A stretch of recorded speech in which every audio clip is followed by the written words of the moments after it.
Greetings, y'all, and welcome to another evening. Can you hear me? I don't know what was going on with the lack of audio. We've had a couple of things behind the scenes, but we're here and ready to play. How about you? You There guys has good? been some interesting developments. Isn't that always the way it rolls? Oh yeah, never a dull moment over here. Hey, it Can must be coming up to harvest time. When is your computer being plucked?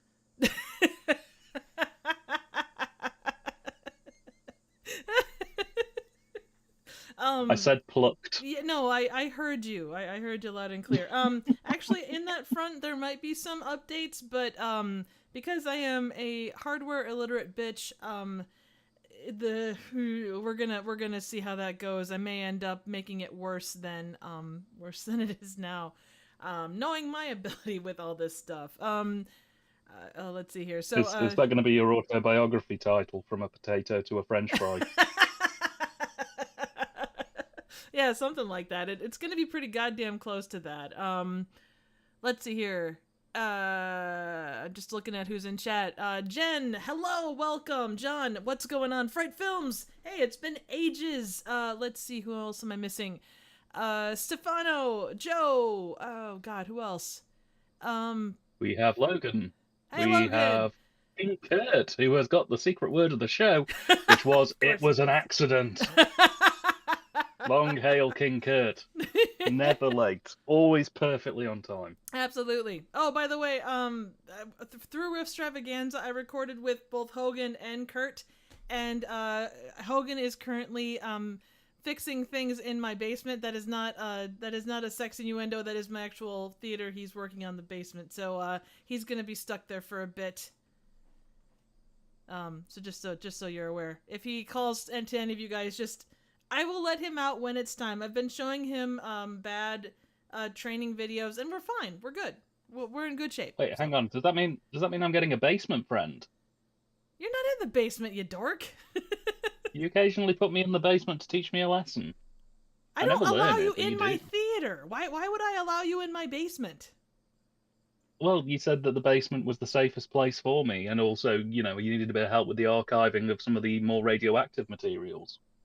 Well, that's in the attic. That's not in the basement. I wouldn't let you near my basement. That would be weird. Of course. Yeah, that's right.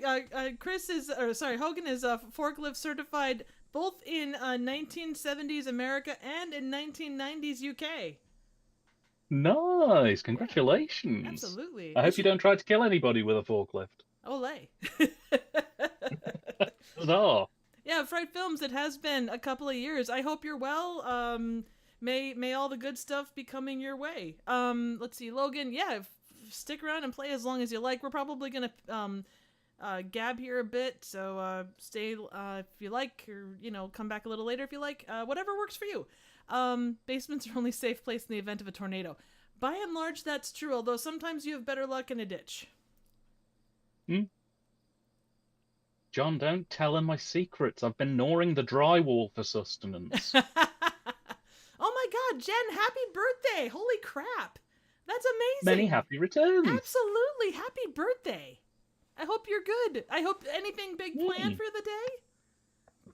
Um, let's see, Fright Films. Oh yeah, been okay. Rebuilt the theater because Dan decided to both explode it and then he gave me a Wish version of it. So that was weird, but that's okay. How about yourself? How's things there? Let's see. Now thinking about having a house collapse on top of me while cowering in the basement from a tornado sounds horrific. Yeah, no, absolutely agree. Let's see. Oh man, I'm Do they sorry still for. build two exits on American basements? It depends on the basement. Sometimes there'll be walkout basements, so like they'll be higher in the front, and then you can just do like it's basically just another exit. But most of the time, it's just like you go upstairs and out a door. For God's sake, a bedroom in your basement, you have to have what are called egress windows. So that way, if it's like having a basement apartment, you have to have a way to get out that way. So I was going to say, because I imagine if a house fell down and blocked your one exit, like you're going to be stuck down there for a while if there isn't like an outside exit or something to yeah, that's get it's this done. it can be pretty damn scary pretty quickly. But Yeah, it's kind of a depends on the house really. I think most houses are supposed to have two exits, but in one way, shape, or form. But that's always a thing. Let's see, who am I missing? Just hanging. Okay, Jen's just hanging out with her family, but I'm kind of scared to turn 40. You know what? You made it through the first 40 years, Jen. 40 is just like it's not that big of a deal, really. You know, it's family. My family members have turned that, and you kind of just go, you know what? Yeah, it's just another year. At that point, you're kind Yeah, of past. they say 40 is the new 20, so But you can legally drink, so you know that's always good. hey, the age of drinking in pubs here is 16, so you Well, go there you go. wild. Well, you go to northern Minnesota or northern Wisconsin, and it's essentially as long as you can see over the bar. I like this state. I was nearly 6 foot clear by the time I was in my early teens. Sign me up, I'm here. Nice, nice. You also have a tendency to see babies in bars up until 9 o'clock when all minors are supposed to leave, but that's not always the case. How tall are these babies? They're quite tall. Foot tall baby at the bar trying to grain whiskey. Get out of here! You haven't even got an ID. His car keys are made of plastic. Well, that's good. That way they can't drive. Stupid drink driving babies.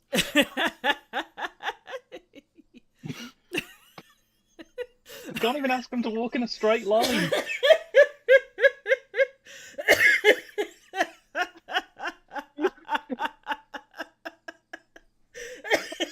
Yeah, reciting the alphabet is probably the only thing they could do.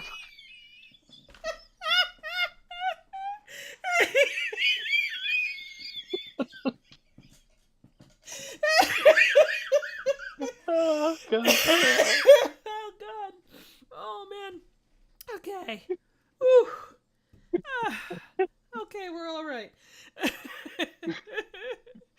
Oh shit! You're right. I am broken, and we haven't even started the game yet.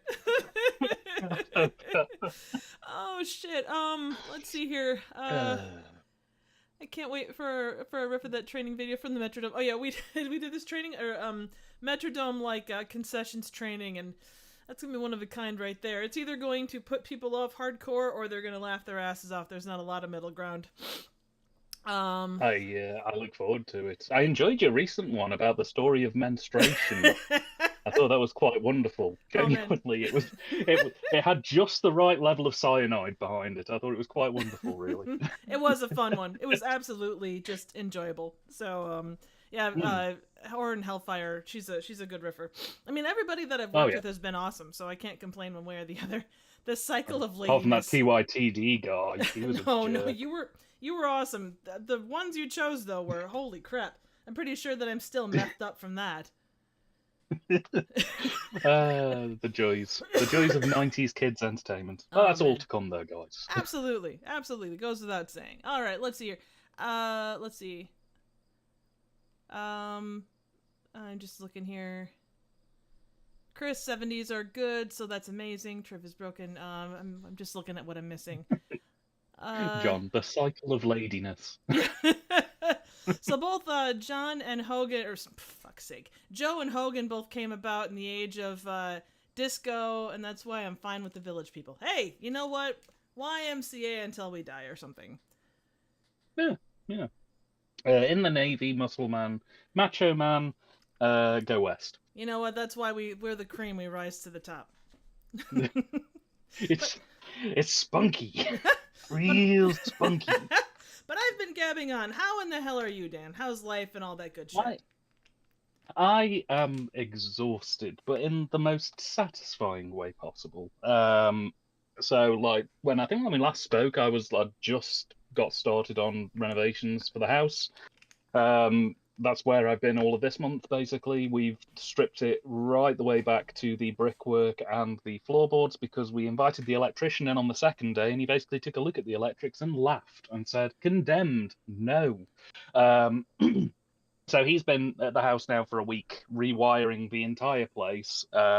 We've collapsed after a month of ripping floorboards up and taking wallpaper down and everything. So we're now in this nice, cozy bubble place where for like the next month or so, we physically can't go into the house because it's condemned. We've got to wait for the gas and plumbing to be certified and fixed. We've got to wait for the electrician to come and fix everything. And then we've got to get a plasterer to come and plaster all of the walls to cover up all the live wires and sort of exposed piping. So in the meantime, whilst I've had some downtime, I've been working on a collaboration with somebody who is in the chat tonight and could even be on the stream tonight for a new video that's coming out in November. We watched a very, very interesting PSA film. But yeah, like that's basically been the last month, and this weekend's been the first weekend in about 7 weeks that I haven't had to sort of basically like go full Hulk on tearing things down or ripping things up. So yesterday I did some script work, which was really nice, and today I took part in it's called the Pokemon Go Community Day, which is basically where randomly on the map, somewhere in the country, they just drop a shit ton of really rare Pokemon and say, go there, and for 3 hours you can catch them, and then they're gone forever. It's like, okay, fine. So um, it was an adventure in and of itself. And I didn't mention this actually, but we were talking about it before the stream started. I forgot to mention this No, no actually. On worries. the way up there, the location on the map was in the middle of like a moor. So like, I mean, obviously, Trev, you've had experience Yeah. previously. You've visited the UK and seen the Yorkshire moors. It's very similar to that. So the location where these Pokemon were was in that kind of a space. Oh, wow. And I'm Nice. driving. Yeah, yeah. So I'm driving up there and I get stopped by the police who basically say you can't go any further up this road because there's been like a major accident. I, I don't know what happened, but they were basically like, yeah, you got to take this detour. And I'm not familiar with this area. So I'm like, okay, fine. I assume that it's just going to be like the long way round kind of thing. It wasn't. It was a half an hour extra um, run on what should have been an hour trip. And it Oh. was the narrowest, most pothole-ridden road I have ever seen in my life. Like these were potholes that were like the size of like quite large dresses. Oh my god. Like they just ate half the road and they were about 9 inches deep. Um, Wow. so it yeah, proper bone rattlers. You could feel your soul crawling out of your body through your eye sockets. It was that kind of pain. Um, so I did that. I was rewarded quite fairly though, because when I got there, the space where these Pokemon were, um, there was like a festival happening, and I had no idea.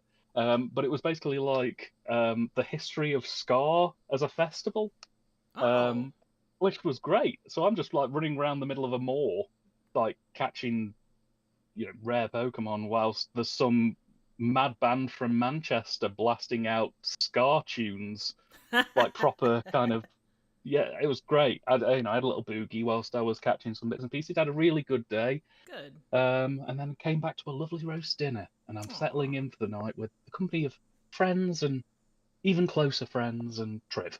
So yeah, it's been good. So was it Pokemon Go or was it actual Pokemon cards? It was Pokemon Go. Okay, I I figured. got back into it a few months. Yeah, I got back into it a few months ago because I'm terribly unhealthy, guys. I like to force feed bad food into my face around the clock, and I don't exercise very much. But I needed some kind of motivator to do it, and I played Pokemon Go when it first came out in 2016, and it was fun enough, but it was really broken, and they've kind of fixed most of it now so that it works quite a bit better. Um, so I was like, you know what? It's good weather in the UK at this point. I'm literally burning alive. Joe mentioned in the chat that two people he's been watching on YouTube from the UK have been saying like it's melting temperatures. It is. It's very very unpleasant at the minute over here. But I need exercise and it's dry weather, so I re-downloaded Pokemon Go and I've been doing. They've got like it's called routes function where you can basically they give you like a pre-programmed route that they've mapped out for you and you just walk like a mile circle that takes you from start to finish, and they put like little gifts and stuff along the way. So it's been good. It's been a good way for me to kind of get my steps up and try and get a little bit healthier in between all of the Nice. sort of wrecking up the house kind of stuff. I was gonna say, man, that alone is probably good exercise for all of that shit. And as hot as it's been, having to like be in those rooms with maybe just fans or open Well, I could windows. tell that things. I could tell things weren't quite going right because I can't tie my shorts properly anymore. I bought my shorts last year when I was a little bit pudgier than I currently am, and now I can't tie them properly because the string that ties them is too lax. So even when I tie them as tight as I can, they're still kind of sagging down if I put my phone in my pocket or anything, which is terribly embarrassing for the neighbours because they see me walking down the street basically shuffling with them around my ankles. Well, Um, you could just take that as you take that as a fashion thing, or that you just have a really, really, really heavy phone. it could be. It could be. It carries the weight of the world, It does. unfortunately. It very much does. Joe says Dan just wrote my autobiography. Is it like I have no mouth but I must scream? My shorts are too loose and They must and my fall. ankles are scared. Yeah.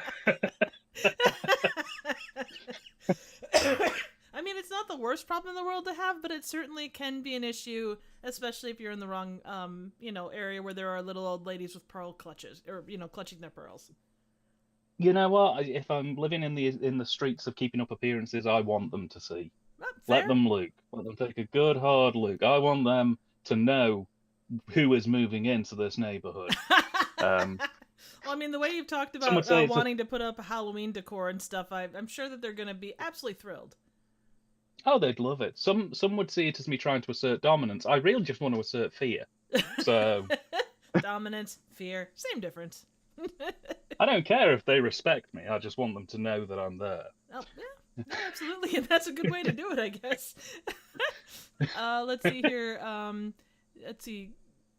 John says, "Crazy as Okay. mine basically is on whenever I am home all summer." Oh, Uh, it's because Kurt and Joe said they should crowdfund me an AC unit. I have an AC oh, unit. Funnily enough, I have it in the one room of the place where I can currently have them powered. It's good, but the problem with UK weather, and this is I've had so many arguments with people in America about this because they're like, I live in Florida and it's like 50 degrees Celsius all the time. What's your problem? And I'm like, it's because we live in three different weather fronts that just change every 20 minutes. So you don't really get to settle in a weather like what happens generally is you go to somewhere that's warm climate and it's always going to be kind of warm climate, so you adjust and you get used to it being warmer. So then, your body kind of adapts to it. In the UK, today alone, it went from 21 to 10 in the space of a couple of hours, and it just jumps back and forth between those kind of ranges, and you get everything from rain. Last month we had hail. It was a 30-degree day, and it suddenly dropped to 9, and there was hail. Um, your body just can't adjust to it. That, and we did the stupid thing of building all our houses out of brick, which means that we can survive tornadoes, but we don't have any. So you guys it's get hurricanes. well, we do, but like I say, because of the brick houses, apart from a couple of stray roof tiles and maybe a garden gnome going missing, it's usually pretty okay. I mean, we have seen a couple of wheelie bins take off like the TARDIS, but that's kind of the It's kind of the beginning and end of it. But yeah, no. So we in the winter, it's great because we end up with lovely, warm, snuggly houses. But like with climate change coming, and obviously summer's getting hotter and hotter and more humid, basically the inside of your house just feels like you're just in swamp territory all the time. You just don't want to do anything. Oh, that's fair. Just looking here at the Yeah. chat, Joe says, to be fair, I stare at my naked self in the bedroom mirror and feel a bit cosmic, Lovecraftian horror. And, It's like we're brothers across the nation. John says, just host a movie night for your neighbors and show a Scott Shaw film. Your neighbors will know to leave you alone and expect some craziness randomly. John, I'm going to be honest with you. I actually invested a while ago in an outdoor projector, with the express purpose originally of like hosting a couple of games nights where I could project it onto a wall. We could play Mario Kart and things. If I have any neighbors that don't like me, they are getting Bat Pussy projected onto their house, pretty much round the clock, and they're going to have to live with that. That's the decision they made by wronging me. No, that's fair. That's fair. Let's see. At least that's what the police will say. Well, yeah, that goes without saying. I mean, that's just kind of how they roll. Fright Film said, "I just wanted to apologize for leaving for a very long time. I should have said something." No, man, don't worry. You go and do what you got to do, and real life, like, this is all awesome, but real life takes precedent, and we've all been in that boat. You know, as long as you had the time to take care of you and get to where you need to be. It's always good to see you. It's fantastic to see you back, and thank you so much for stopping by here. You know, if it's for the whole night or for 5 minutes, it's just awesome to hear from you again. Let's see. John Cleveland, no more Scott Shaw talk. Just reading his name makes my spine shiver. The king has spoken. Absolutely. Let's see. Fred Films, I love H.P. Lovecraft. I have his collected works. Oh, that's awesome. Well, I guess if you want to see what Lovecraftian horror looks like in real life, Joe is apparently, you know, a good starting place, I guess. Joe, if you guys want to hook up and figure that, or not hook up, but, you know, I mean, why not? Whatever. We're continental these days. Whatever makes them happy. That didn't come out right. I am so sorry. Let love my God. guide you. Oh shit. Okay, I am a dumbass. Let's see. It's so weird hearing this Scott Shaw talk or hate when it's the same name of the artist that did my favorite childhood comic book. Oh my God, you hosted Ricky O in your backyard. Holy shit, man, that's crazy. Bleeding hell. You know, I've been meaning to upgrade my copy of Riccio for ages. I have the original Blu-ray release of it the UK put out in like 2010. 88 Films did a 4K release of it about 2 years ago, and my teeth have been itching. My teeth have been itching about that. I need the price to drop just a little lower, but no, fair. I need it. Yes. Anybody wants a copy of Riccio, by the way, when I upgrade, just let me know and I can send that to you. So I'm game if you're offering. Yeah, take it by all means. I think it's region free. So if no one else comes for it. Let's see. Kurt, yeah, phrasing exactly. Let's see. I would not recommend seeing my naked body. There isn't a D20 big enough or roll that there isn't a D20 to roll. For God's sake, there isn't a D20 big enough to roll sanity check on that. Joe, be kind to yourself. God damn it, man! You are a perfectly fine-looking individual. Joe is seemingly rolling for himself on vicious mockery. I'm not happy with this. I'm not going to approve this check. Let's see. Logan says my bad movie watch was watching Lamageddon. Oh yeah, Lamageddon is fantastic. I love that movie so much. One of my favorites. And Munchies can go eat a bag of dicks, honestly. Let's see here. Oh yeah, John, if you've got extra copies, don't, whatever works there. Joe, or why can't I be on them alert? For God's sake, you never let me have any fun, Let's see. I remember watching. Have you ever tried to make? You know how they do like rum cake? Yeah, it's been a long time, but I've had it in the past. Not like within recent memory, though. Would it work with MacLeod? So instead of like rum being the core ingredient in a rum cake, it'd be like MacLeod cake. Oh God, I don't know that I'd want a whole cake with MacLeod in it. That's like, I don't know, man. I mean, I could look it up and see if it's even doable. I'm sure that it's like, there's nothing about the rum that would, besides the fact that it's liquid, I don't think it would like add anything specific other than flavor. So in theory, see, this is where I have to be very aggressive about you Midwesterners, keeping such precious fluids away from us humble Europeans. Okay. I have been trying to get MacLeod over the border for years, and you guys are like coveting it like the One Ring over there. You know what? The UK is no better in that respect. They're just as hardcore as the States are when it comes to that, unless you're sending to a specific distributor. I know in the past, Trev, you have tried to send me forbidden meat, but yeah, that didn't work so well, and it didn't work so well going the other way either. But no. Let's see. Oh, we could. Kurt says we could call it a Chicago cake. Also, Joe, apparently you have a stalker. Hogan confirms that he was peeking in your window and he saw that you are in fact a Lovecraftian horror, but you're the best kind of Lovecraftian horror. Yeah. It's the kind that you'd give a little cuddle to on a cold winter's night. Exactly. That does raise the question, Joe. I'm curious to know, is Carl the Stuntman a Lovecraftian horror as well, or is that not a Lovecraftian horror? Maybe that's just a general horror. I don't know. Maybe he's just a horror. Is that No, tonight's game? Is it a it's Lovecraftian horror? Yes or no? he is A beyond tiny horror. crochet duck is not a Lovecraftian horror. This Casio alarm clock is not a Lovecraftian horror. Oh my god.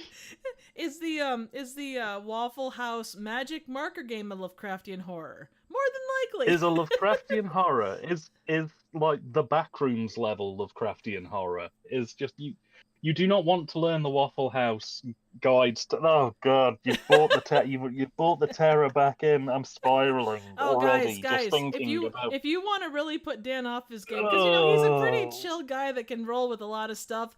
Just bring up the Waffle House magic marker video and ask him where the jelly packet goes, and you will send him into a spiral that will take him hours to recover from. It's actually quite hilarious. It fundamentally enrages me. Just the I, I can't even. The problem is, have you ever been so mad that you almost become non-verbal?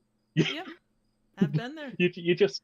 It's not even the mist descends. It's just your head. Just whenever you think about the thing that upsets you, you just hear static. Yep. That's all that happens when I think of that. God damn stupidest ordering system I've ever seen in my life. I am a man who is quite happy with a 98% success rate. I don't want somebody shouting at me because I put the jelly at 45 degrees when it should have been 47 degrees. Ripped cheese on a plate is the devil's work, frankly. Oh god. I'm gonna need a minute. Kurt, I did show him. Well, actually, no, I sent him the link and I said, oh my god, we were sitting there riffing on this thing. You have to see this video because it's insane. And anyone out there, I would say that it is. So if you look up, I don't remember. I think it's Waffle House.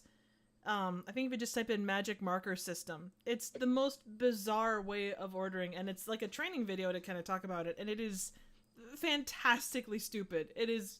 Whoever decided to come up with it, I don't know if it was a case of they had people that maybe couldn't read as well, or if they were trying to be like, go outside the box on how they did ordering. But this whole setup is basically they have all these different like packets of like condiments, like cheese and hash browns. And if you order different stuff, if they order eggs, you put a jelly packet on the thing. If they do, if they want cheese on their eggs, depending upon how many eggs they want, you add slices of cheese, but then you tear off a corner of one of the slices of cheese. It is insane.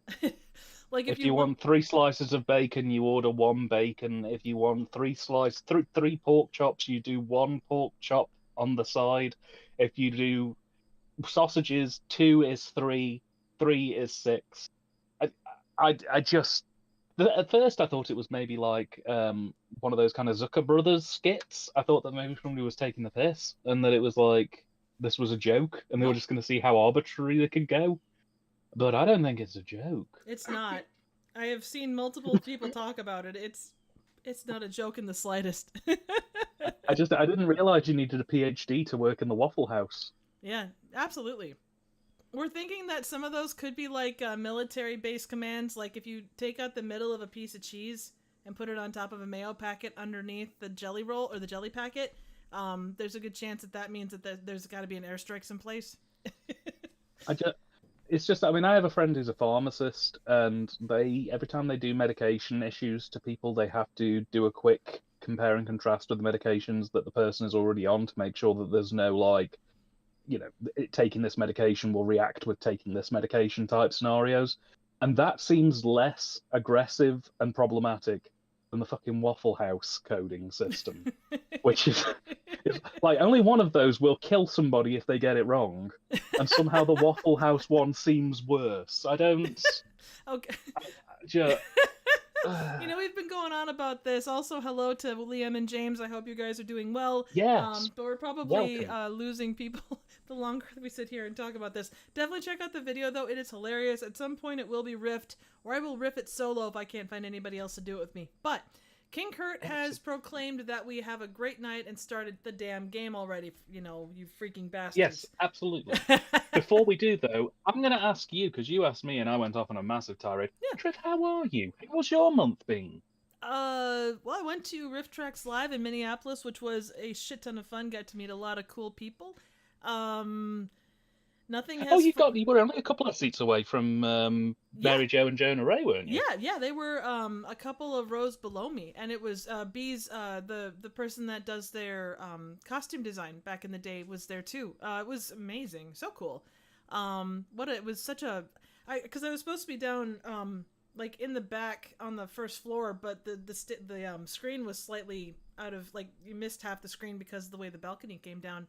Guy came by and said, "Hey, do you want a better seat? You can go up to the balcony." And so I got a free drink out of the deal. I got to go up to the balcony, and I literally got to sit next, or 2 rows behind Mary Jo and Jonah and Bees, and I can't think of her last name, McCleaver. No, it was really cool. It was a really fun night. It's one of those things where, like, you want to share it with people, but you don't always have people. So then you go to the people that you know, and you go, ah. So anyway, Bees McCleaver. Yeah. Yes, thank you, Hogan. Yeah, and Rifftrax, YouTube nuked Rifftrax, but they're not 100% sure why. It sounds like it's kind of a complicated thing. It's not something through Shop Factory. It's probably a case where some asshole that has like 2 subscribers decided to claim a whole bunch of their shit. And because they put so many claims on I'm going to put them, it behind the guy who made Cool Cat. probably, yeah. Because, you know, he's a completely Either that or the balanced Birdemic individual. guy. Shit. Yeah. Oh, yeah. Assholes.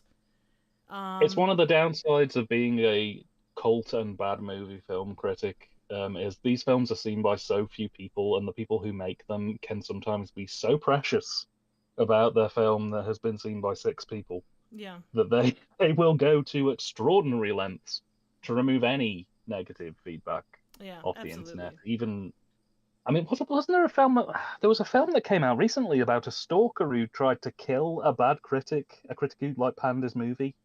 Oh, well, I I know can't remember. Uwe Boll he would never kill somebody, but he would always talk about he would always want to get into rings with bad critics, but that's been a couple of years ago. Mm. Oh yeah, absolutely, absolutely. I'll have to dig it out.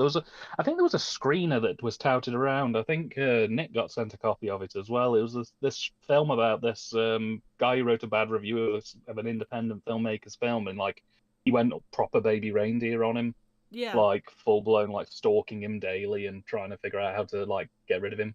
Yeah, Oh, yeah. basically, James, like a real life Theatre of Blood, Oh, 100%. except without the wonderful Vincent Price camping it up right and proper.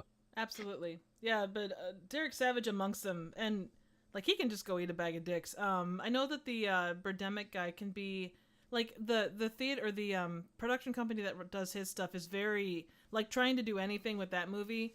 I did a collab on number 2, and I had to cut that thing within an inch of its life to be able to get it through the bots, and even then it got partially restricted. But Oofed. yeah, so Big let's see if I know I've missed stuff. I'm really sorry. Actually, someone else mentioned the Final Sacrifice thing, so that's possible. They just said it was complicated. They didn't go into what it was. My guess is it's probably multiple strikes put on by multiple people or multiple accounts all at once. Hopefully they get it back up though, because it was a good thing. Oh, that was the other thing. And I know we didn't talk about this today, but I don't know. There's a MST3K guy that we both kind of know. He's in bad right now, and he's got a GoFundMe, and I don't know if anybody would be interested in donating or even just spreading it around. People have been intensely generous, so I think they're close to their goal if they didn't meet it. I don't know. Do we want to put out that information, Dan? Yeah, let me just find that for you. Here we go. His name is Kevin Smith, not Mallrats Kevin Smith, but if you've done anything with MST3K with their Twitch channel, he did MST3K Motivation for quite a long time. Link is in the chat right now. They've actually gotten really good. Oh, he did meet his goal. That's incredible. I know that there's still the GoFundMe is up for a month, which is if you can help their kids. They've got like 2 kids with special needs, and They got kicked out of their house, or they have 90 days to move out of their house. They don't have the resources to be able to move. He's a huge part of MST3K on the fan side, and just really good guy. I know him personal. I've known him for quite a while. But if you can, great. If not, absolutely no pressure. But I wanted to just make sure to get that out there. So thank you in advance if you've donated. If you can get it out there, share it around. Anyway. No, absolutely. The donations are basically going towards him helping to find a new location and also helping him to arrange for movers and things like that, because apparently they didn't have any kind of backup funds and this hit them straight out of the blue. Right. So if you can give anything, I think it really helped them out. Right, Even though they have hit their goal, I think, it's everything they can get really to help them with this one. So absolutely. But that's only if you can. Please don't. If you can't, it is absolutely no pressure at all. So we very much appreciate you guys, and we never want to take advantage of the generous spirit, but we're putting it out there for a fellow friend. So let me see. Neil Breen seems naive. Yeah, I agree. I think he knows. I think he gets the sense that there's something random with his movies, but I don't think he understands it. It's kind of the same way that James Nguyen does, but he doesn't try to do the same thing over and over. He actually tries to go outside the box. Anyway, Kurt says let's rock, and we should probably get this motherfucker in gear, and let's go play some Rifftrax. We should. We have been talking for too long, and frankly, you guys have had it too good for too long. So let's get some riffs going. All right. I'm gonna make sure that we've got good audio, that you guys can actually hear this shit. Can you hear this? Maybe. Yeah. We've having a few troubles, a few bits of trouble. Okay, so you guys can hear it and you can see it. Tommy, can you hear me? Joe, I know that's from the film Tommy, but the problem is whenever anybody says Tommy now, I can only hear it in High Pike's voice. Tommy!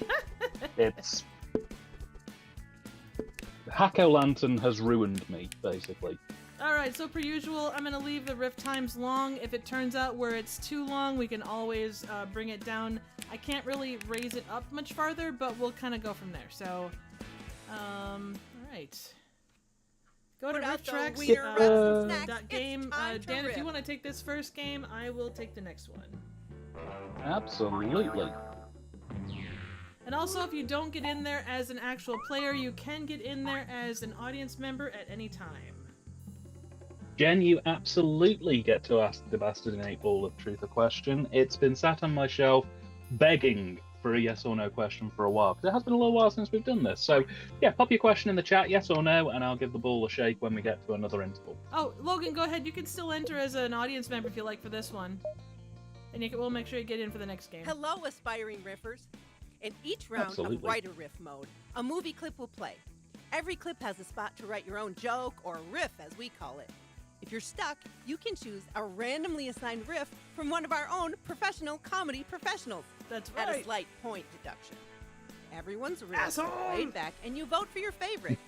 At the end of all the rounds, the player Did you with see the they most put the guy points from Harlem wins. out on Blu-ray recently? Did they? Oh my god. Yeah. Round Agfa. 1. I'm not surprising. I'll have to link you. I know what's happening at the office. Okay. Take a deep breath and enter your riff. So have you guys seen any good movies this summer? Anything that stood out as a favorite? I know there's been quite a bit that's dropped recently that's been really, really good. I saw Deadpool and Wolverine myself and really enjoyed it. It was quite a lot of fun. You know, it's on my to-watch list. I'm terrible for keeping up to date with brand new movies. Unless something is like, oh my god, I have to see this, I can't not. I suck so bad at keeping on top of them. Deadpool meets Wolverine, I got to get around to watching that at some point. The new Alien as well has split the room. I need to check that out as well. No, absolutely. I know what's happening at the office. I know Jim put your stapler in Jell-O again. You'll make him pay. I know what's happening at the office. What gave it away? The fact that your birthday card was addressed to Rimmer? I know what's happening at the office. You stole the printer and destroyed it with a baseball bat, didn't you? Better than a forklift. I know what's understood that happening at the reference. office. Okay, so you know about the couch? J.D. Vance. I know what's happening at the office. I know what you've been looking up on the computers. Uh-oh. I know what's happening at the office. Okay, I admit it. I created the Waffle House order system. God. Favorite God. Oh, God. Oh, my war wound. Oh, God.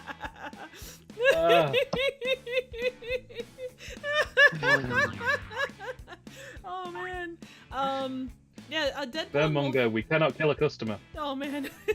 Yeah, Deadpool and Wolverine, like, no spoilers or anything, but man, that is, I don't know, I walked out of that and it just really made me so happy. Like, it's silly because it's not the best movie I've ever seen, but it was so, I don't know, so weirdly joyful. Waffle order system joke will never get old. Damn straight. Well, look at this hotshot.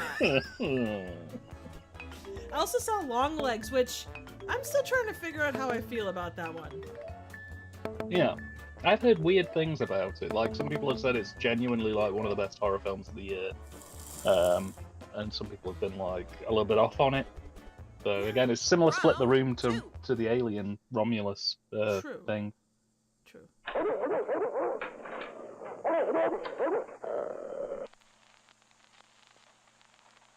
It's go time, Mama Jama.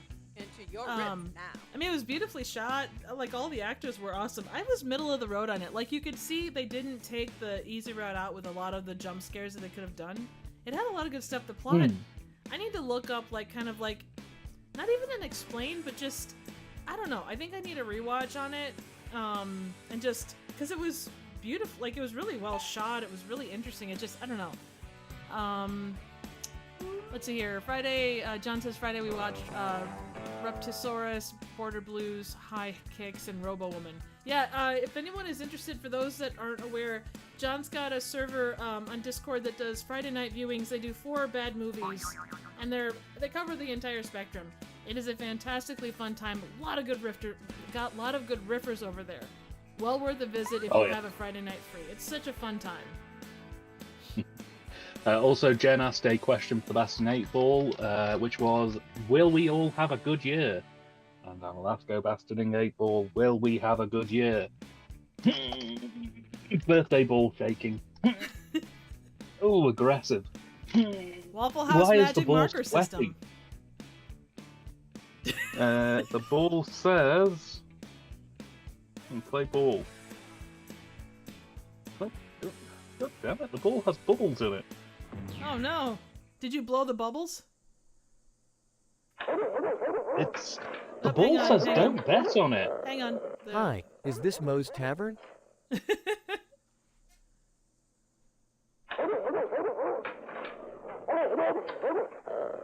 Oh god, I need to find out if they made the donuts.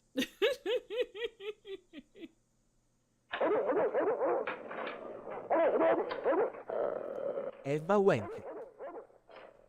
Simple but effective. Absolutely.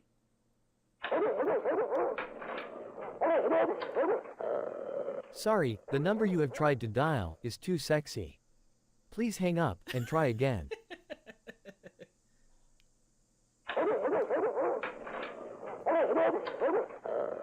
He didn't have that dog in him, but he had a tape recorder.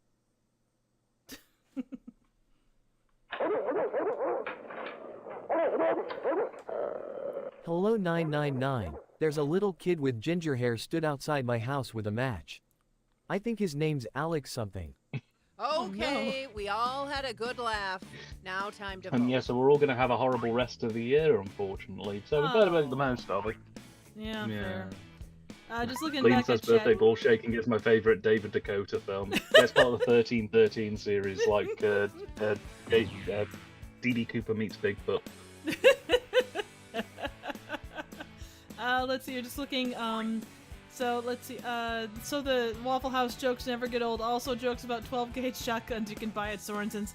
That's relating back to a riff that we did. What else did I miss? I'm so sorry if I missed stuff. Let's see. I've watched 3 YouTube reviewers about the new Alien film and art. Red Letter Media hated it for I, something for one, that am the other impressed. reviewers weren't happy about, but it wasn't a deal breaker.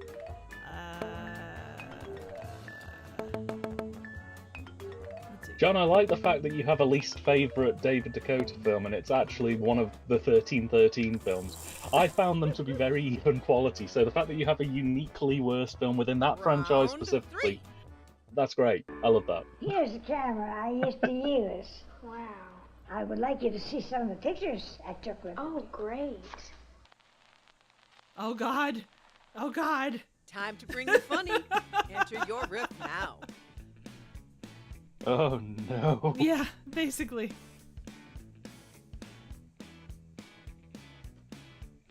Let's see. Eric Roberts was in DB Cooper versus Bigfoot.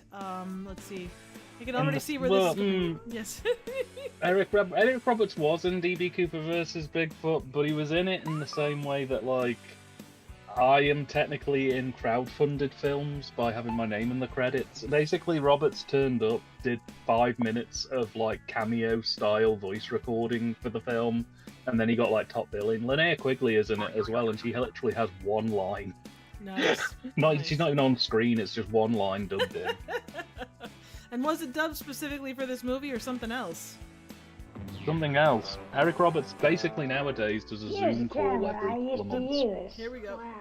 I would like you to see some of the pictures I took with. Oh, great. Here I am, posing with Duke Nukem in Las Vegas.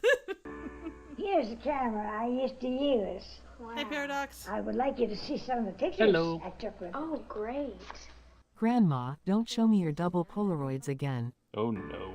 Here's the camera I used to use. Wow. I would like you to see some of the pictures I took with. Oh, great. She Wow, sounds- that's a lot of public hair. Everybody loves Here's public the camera hair. I Oh, used yeah. to use. Wow. I would like you to see some of the pictures I took with. Oh, great. My eyes. The goggles do nothing. Public hair is what Dan has when he Here's the doesn't have camera his I shorts used up. to use. Wow. I would like you Yeah. to see some of the pictures. The neighbours I don't took mind. Oh, great. There you go. Well, they do. Grandpa but- was circumcised? with. Here's the camera I used to use. Wow. I would like you to see some of the pictures I took with. Oh, great. You might get arrested for looking at them. Time to pick the funniest riff. Vote now.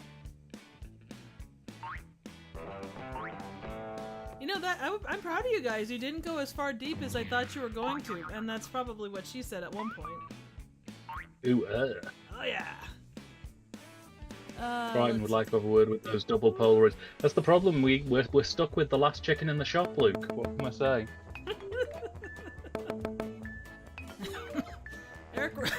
Eric Roberts is the actor equivalent of Getty Images. Yes. He is. He gets everywhere. Like I say, he does a Zoom call, I believe, once a month, where he just sits on it all day and just records lines for people. And that's how he gets his script count up on IMDb. He literally just sends them like 5 minutes of dialogue pre-recorded. Wow. Like, blocked out. The riffs You get just paid keep extra on too. coming. Oh my god. Time for the Otherwise, next all or round. nothing.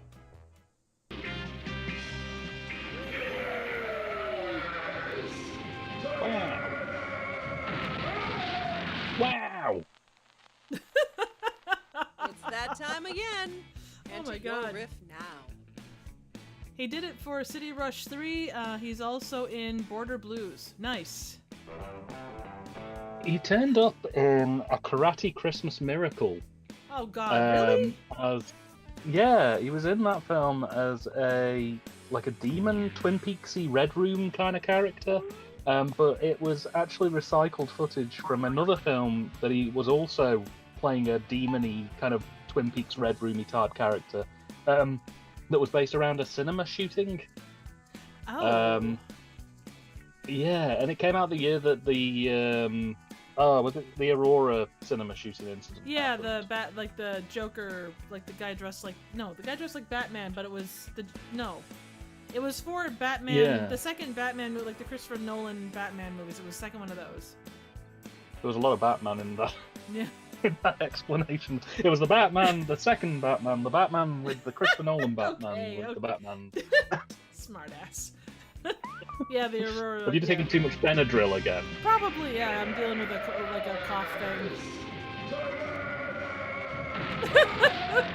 The tragic death of Pterodactyl was one of the factors that caused John Pertwee to leave Doctor Who after season 11.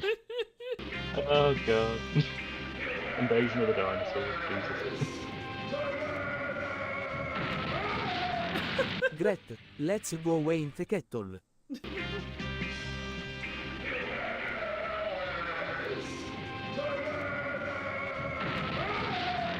That's what happens when you eat nothing but Taco Bell for a week straight.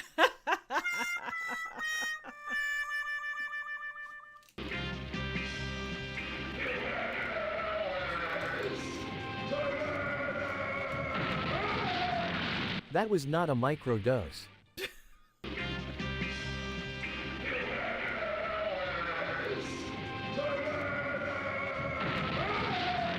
We did a genocide. Yay.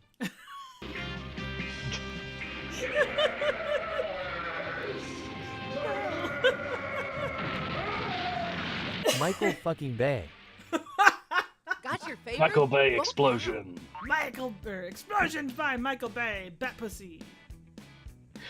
John, yeah, that was Joker's Wild. That was the name of the film. Yeah, the guy who did it, the guy who made Joker's Wild, is a fundamentalist Christian who does like anti-abortion, pro-life, pro-Christianity type movies. And Joker's Wild, I believe, was his attempt at kind of doing the Aurora massacre, but with a, you know, if you'd have believed in God, this wouldn't have happened kind of thing. I haven't seen Joker's Wild for the record, but it's, yeah, that guy's wild. Wow. I do not like him as a filmmaker. Give me Scott Shaw any day. Let's see here. Let's see. Shit, is Eric Roberts our generation's Cameron Mitchell? Probably. Only I think Cameron Mitchell put in more. Oh, Dan, you need to vote. It won't let me. Well, that's stupid.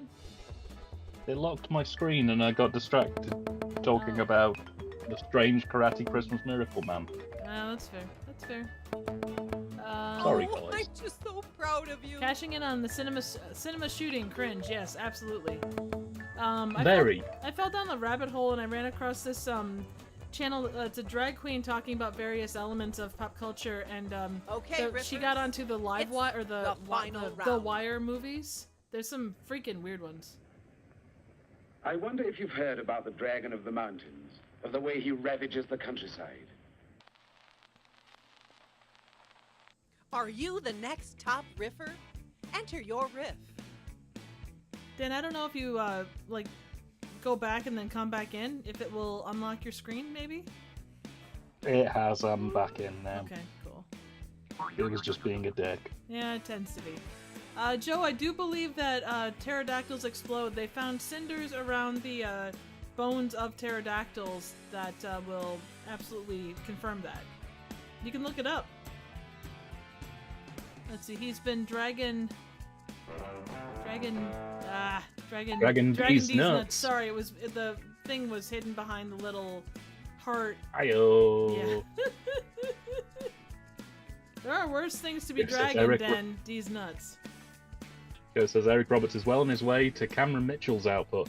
Unless he does a film where he tells somebody to close the fucking doors, he's never going to outrun the Mitchell on that one, unfortunately. I want to see him beat Joe Don Baker's record. Oh, yeah. I mean, I would say, too, that unless he talks about a Tums Festival, he's not in the same league. Let's see, Joe says my first grade... Oh, go ahead, sorry. I was just going to say my first grade teacher is married to a moderately famous paleontologist, so you better not be lying to me, Triv. Oh, I hope you're not. No, absolutely not. Everything I say is 100% truth. Why would I lie? She's true 60% of the time, 100% of the time. Oh, man. Eric Roberts is in way more movies. Yeah, I think you're right, John. I wonder if you've heard about the Dragon of the Mountains, of the way he ravages the countryside. Are you sure you aren't talking about Norman Price? I wonder if you've heard about the Dragon of the Mountains, of the way he ravages the countryside. Yeah, well, that's just what I call my dick. Hi-oh. I wonder if you've heard about the Dragon of the Mountains, of the way he ravages the countryside. Well, if he puts the jelly at the bottom of the plate and some shredded cheese on the left side, it would all be sorted. Yes! I wonder if you've heard about the Dragon of the Mountains, of the way he ravages the countryside. Just take the damn Yes, order. those dragons being the EDL, except they spit out piss instead of flame. To be expected. I wonder if you've heard about the Dragon of the Mountains, of the way he ravages the countryside. That's not tolte basta ravagis. I wonder if you've heard about the Dragon of the Mountains, of the way he ravages the countryside. That's no dragon, it's Eric Robert preparing for his next role in a movie called Joker's Wild. The riffs are in. Time to vote. That's actually quite a good point, actually. The UK recently got Tubi, and I found out, purely by accident, that if you have a VPN and you use it on Tubi, they don't region lock the content. They use the same platform in the US as they do in the UK, which means now I can use US Tubi. Woohoo! Yeah, which is really good. I was gonna say, you said that US Tubi was better. Yeah, UK Tubi is awful. It's like compared to the US version, the UK versions, there's like a fifth, maybe a third of the content, and that's about it. It's well worth it. If any of the UK guys are watching and can afford a VPN, it is well worth it for Tubi alone, because like the US Tubi is insane compared to the UK version. It is amazing the variety they have. Like just in like bad horror movies alone, like it's just incredible the variety. Oh yeah. They've got one on there I've been meaning to cover on the channel for a really long time called Kitty Mamas.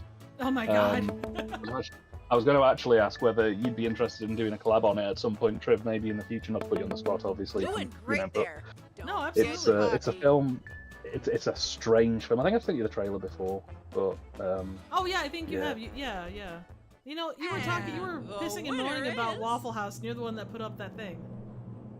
I know. I'm a masochist, and I won. Hey, you went that far to win? Are you kidding? And we have a winner. It hurts so bad, but it also feels so good. Clearly.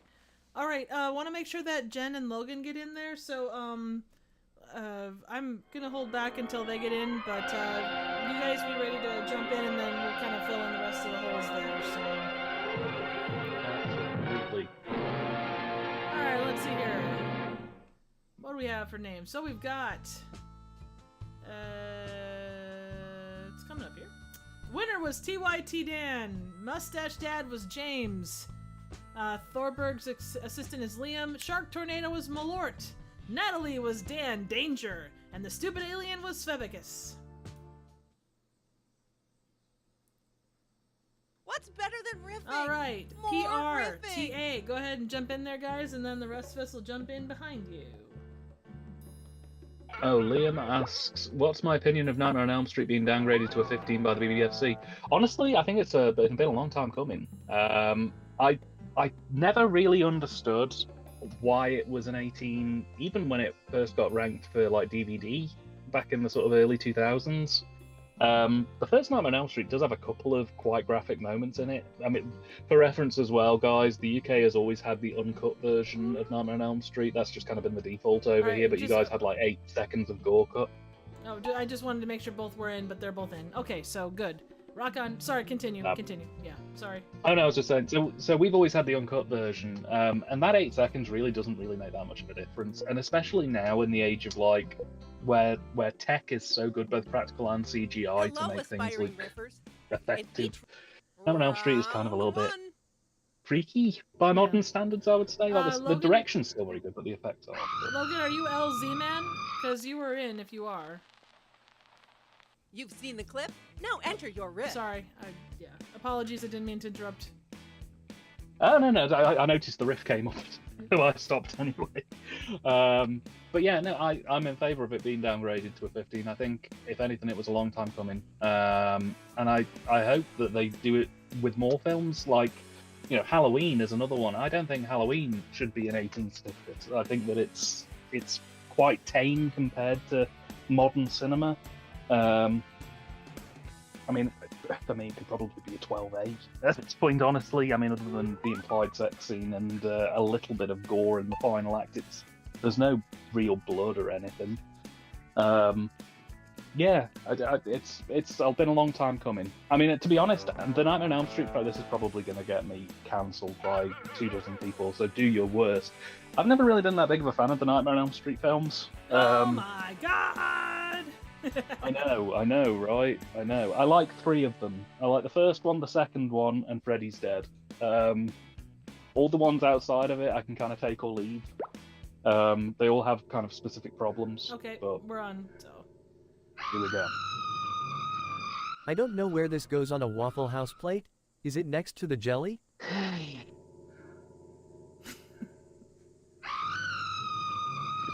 I Blind shouldn't rage. have gone to Metabellus 3.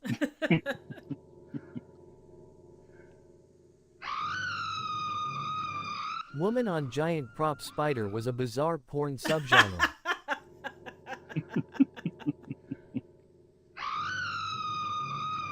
This is what happens to women in safety videos. Get forklift certified. Shake hands with spiders. Yes, Dun, dun, dun, dun. Crap, the spider got to her. Every man for themselves.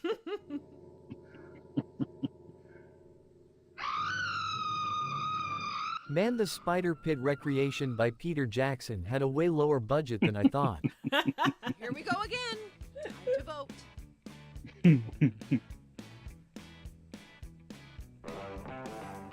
Let's see. Yeah.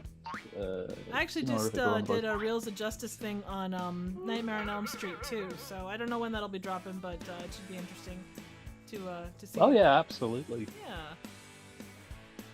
Well, I know you mentioned that you had an interesting time sort of thinking about it more analytically than previous watches. Oh yeah, no, I mean it's anytime you review something critically, it's like, you know, when we do the Twilight Zone, it may be a favorite episode, but then all of a sudden you look back at it and it's like, yeah.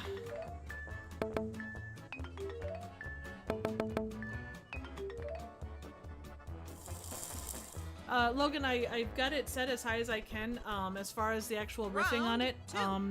If it seems like it continues, if you, in between things... Come on, Kip, it's great.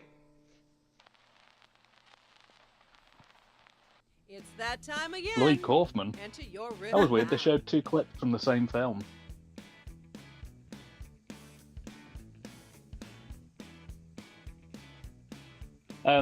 But yeah, no, in terms of the Nightmare franchise, I like 1 because I think it has a real kind of original plotline, and for the time, obviously, very little had been done in similar kind of arcs to it.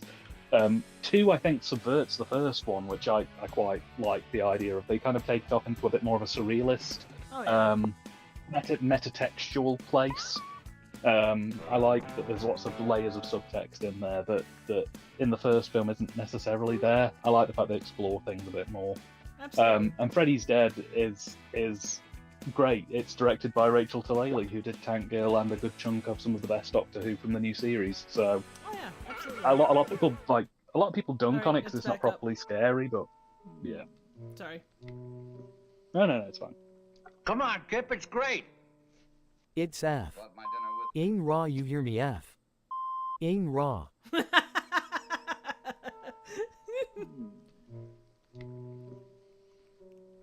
Come on, Kip, it's great. Nah, it's okay. I rather have real food, like whiskey.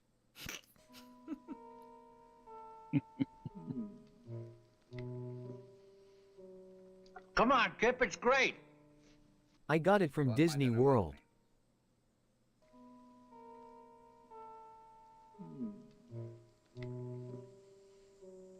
Come on, Kip, it's great.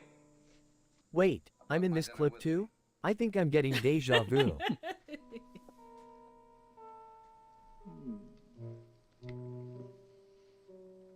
Come on, Kip, it's great. This food is so good it's like an orgasm, but in my mouth. But not in a weird prison way.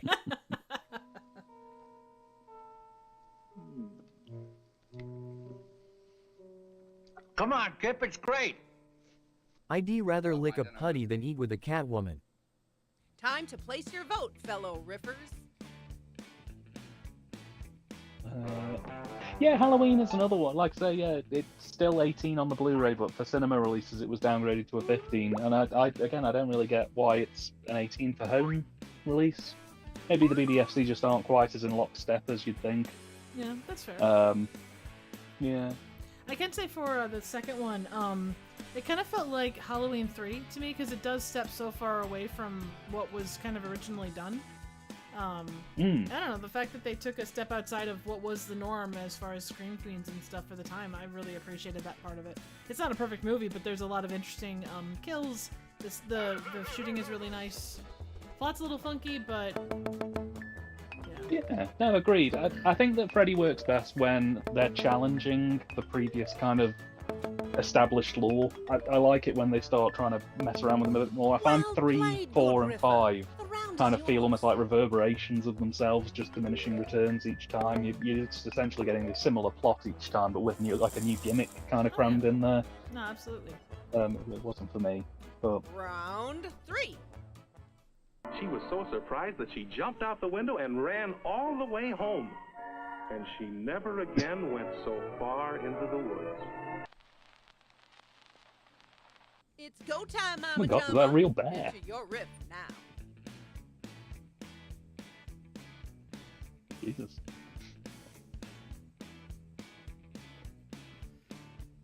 I tell you what did shock me. I rewatched the theatrical cut of Halloween 6 the other night, and I was amazed at how irritating a film could be. Really? It was, yeah. Oh, it's horrendous. So I don't know how familiar you are with the story of Halloween 6 and how it kind of ended up the way it did. It's been a hot minute since I've watched the Halloween franchise. So basically, after Halloween 5, they didn't really know how to kind of progress the series. So the original filmmakers put together a plot. They shot most of it the way they wanted it shooting, and they came up with what's called the producer's cut. It wasn't finished, but it was as close to the vision that they wanted to do with it. Mm-hmm. But then the studio that bought Halloween for Halloween 6 was Miramax. Oh, shit. And the Weinsteins were very, very interested because it was a new acquisition, were very interested to put their mark on it, and they only really had one thing in mind, which is they wanted gore. They wanted wall-to-wall blood, and they wanted it to be fast-paced. And that was just what they kept pushing over and over again. So once they'd finished more or less a cut of Halloween 6 that was to what the actual original owners wanted, the Miramax people came in, shot a load of new scenes, and trimmed the edit right down to make it really fast. Oh, God. And the theatrical version is epilepsy-inducing, is the only way to describe it. Everything is flash cuts, like blinding flashes of white lights and like 3 frames cutting constantly to different things. Just over and over and over again. There's no rhyme or reason to the plot. It's... yeah, it's she was so surprised that she jumped out the window and ran all the way home. And she never again went so far into the woods. She grew up to become Marjorie Taylor Greene. She was so surprised that she jumped out the window and ran all the way home. And she never again went so far into the woods. And thus the Chicago Bears were spared from the wrath of the McCaskies. She was so surprised that she jumped out the window and ran all the way home. And she never again went so far into the woods. The bear put the jelly packet on the bottom of the plate, and this bitch still burned her whore mouth on his porridge. She was so surprised that she jumped out the window and ran all the way home. And she never again went so far into the woods. I am a happy teddy bear, I like to laugh a sing. She was so surprised that she jumped out the window and ran all the way home. Bear. And she never again went so far into the woods. For she ran into a terrifying yellow bear who insisting on teaching her about private parts. Oh shit! She was so surprised that she jumped out the window and ran all the way home. And she never again went so far into the woods. But the woods didn't like that one bit, that it seeked its revenge in Evil Dead. There you go. Got your favorite? Vote now.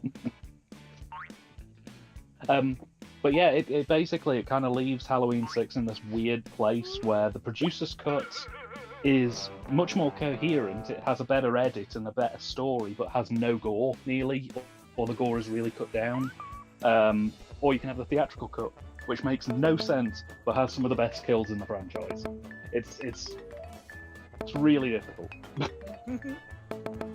mean, I like plot, so I'm going to go with the producer's cut, but it would be nice if we could kind of slam the two look together. at you! I bet you and had just, a good breakfast.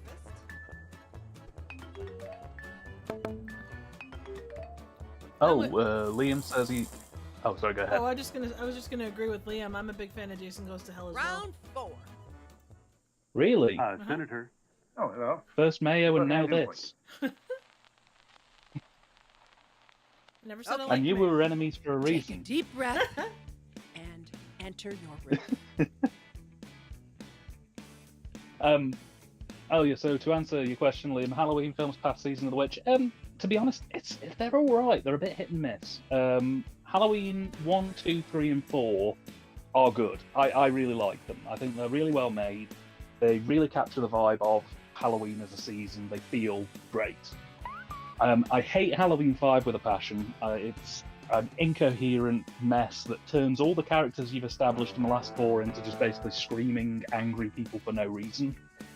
Halloween 6, as I've just mentioned, it's kind of a pick your poison situation. I'm not a big fan of H2O, Halloween H20. Halloween Resurrection is the funniest film I've ever seen. It features a scene where Busta Rhymes kung fu fights Michael Myers in a burning shack.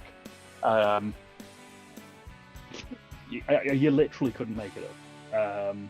So I mean, it's definitely, I'd say they're all definitely worth watching at least once, but your mileage may vary on 5 and 6.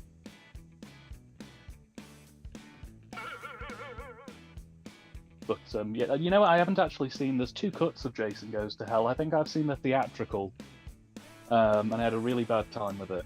But there's another cut that is a little bit shorter that adds a few scenes in that isn't in the theatrical. I think I might like that one more. Okay. Oh, hello. Yes, what can I do for you? Have you? Couches? Senator. Oh, hello. Vans? What can I do for you? Well, you can start with.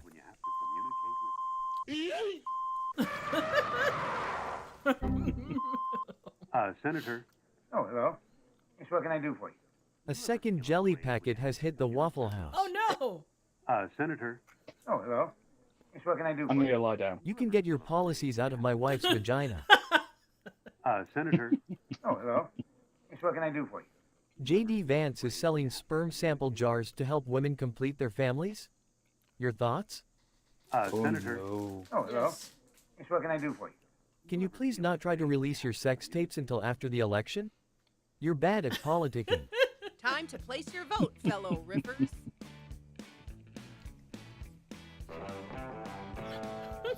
Okay, so this is probably a question for the chat.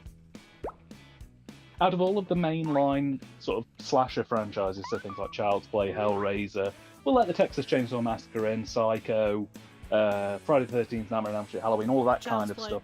Which one do you think is... Yeah, exactly. Which one do you think is the most consistent? Which one do you think has the most wins to losses? That's a good question. Well, would you check out the riffing skills on this guy? You know, I think progression-wise, it's not. Yeah, Jen's right. I think Scream is really good. I was gonna say Friday the 13th. That one does actually have a little bit more of a through line, even though Jason keeps coming back. It is still a pretty decent way to do it. So. Okay, riffers, it's the final round. I'll tell you mine in a second. Well? Well, what? You've seen the clip? Now enter your riff. So I think if I was gonna go push to shove, my favorite franchise is probably Halloween. I think that the highs of that franchise are, you know, higher for me than the other series, even though the lows are pretty awful. But I think in terms of consistency, I'd probably agree with Hogan with Friday the 13th. I just think, like, when Friday the 13th hits, it hits really well, but just consistently across all of the films, there's always kind of something there. There's never been a film that I've got to the end of the Friday the 13th ones and gone, well, that was rubbish. Usually there's just something there that'll kind of make me go, oh, that bit was good, or I liked this bit. I think probably the weakest of that franchise would either be Jason Goes to Hell or Part 6. But part 6 is kind of a bit of a victim of its own success, really, because they wanted to kind of widen the net to a younger audience, so they cut all of the gore out and all the kills out. That's the one where notoriously... So 6 is the one where Tommy Jarvis is fresh out of the loony bin and spends most of the film locked up, trying to warn people that Jason's come back and is gonna kill them all. Is that Halfway House 1? Right? No, that's part 5. Okay. Part 6 is one of the only ones where they return to it's the one with the enchiladas. Okay, got it. But what they did was, because they wanted to kind of widen it out to a larger audience and get a bit of a lower security rating, they cut out all of the kills, basically. Right. So it's one of those films where you sort of see Jason walk towards somebody, you see them get tossed around a bit, and then it cuts. Well, what? Well, we're the jelly?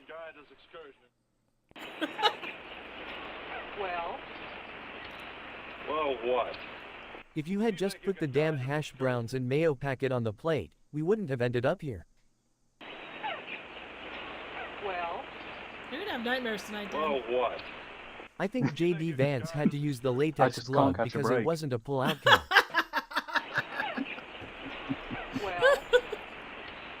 Well, what? We're stranded on a Greek island with murderous American tourists. One of them pissed on me. Let's call back to one of our Discord friends now. Well, what? Aren't we going to have a four-way with the monkey and a couch? Well, what? Don't get mad because I got you into a bad movie. Okay, we all had a good laugh. Now time to vote. Kurt's got a good pick though. Child's Play is wonderfully consistent. I think that the only one I disliked in the Child's Play series out of all of them was Seed of Chucky.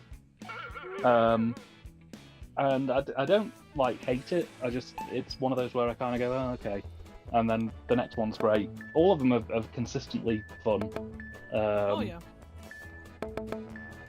Yeah, I think it helps that they've just had the one vision. The majority of it's just really helped kind of tie things together a little bit. Oh yeah. They do definitely become more campy, almost like the Nightmare on Elm Street ones do, kind of throughout. Well, this was it. I mean, I always say my favourite out of the Child's Play series is Child's Play 2 and Bride of Chucky. But, got a winner. Hey! Help has won. Congratulations, Help. Woohoo!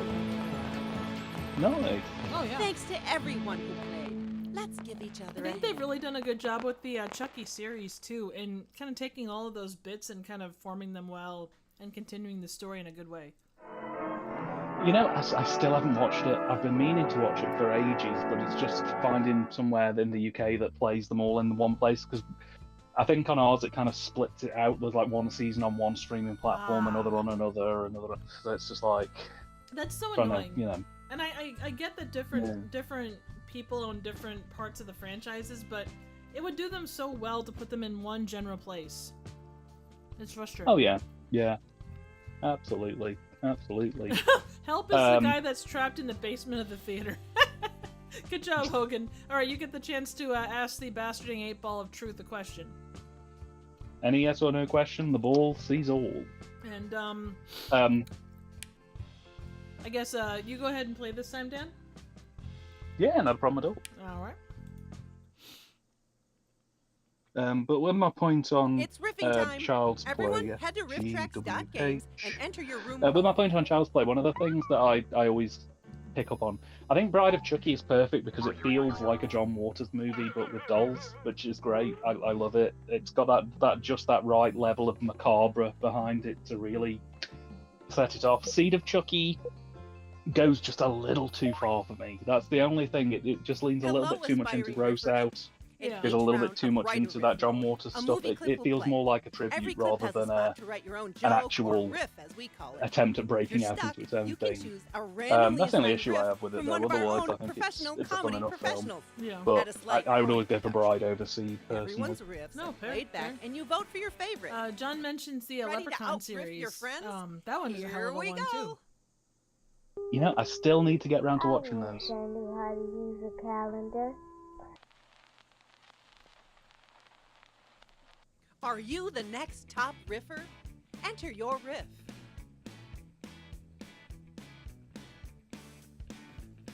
So that's it about horror movies. Of the remakes across the major horror franchises, are there any of them that you like? Or any of them that you specifically just hate? Sorry, I was typing my riff. What was the question? Is there any of the remakes that you specifically enjoy or hate? Also, Chris has or Hogan has a question. So I don't know if you want to do that now or wait a bit. Yeah, sure. I mean, here's the jelly packets on the bottom. I'm asking a ball of truth and hour of knowledge. Is the jelly packet always at the bottom of the plate upside down? Deep hurting. Oh, my balls. I'm not sensing that you're much into this, you know? It hurts my brain. Alright, we're starting up here. The ball. How to use a calendar. For me, it's always Smarch. I wish I knew how to use a calendar. All I know how to do is read the Waffle House plate cards. Double whammy. I wish I knew how to use a calendar.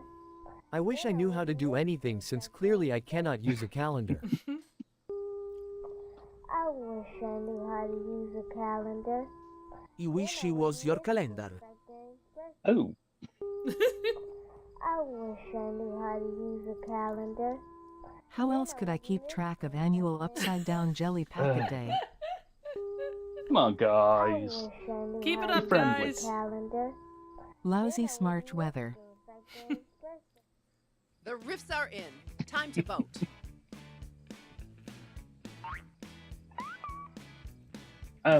So in answer to your question, I enjoyed Friday the 13th, 2009. I thought that was actually a pretty solid attempt at a modern Friday the 13th movie. I don't think it was anything special, but I think it was better than it could have been. Rob Zombie's Halloween.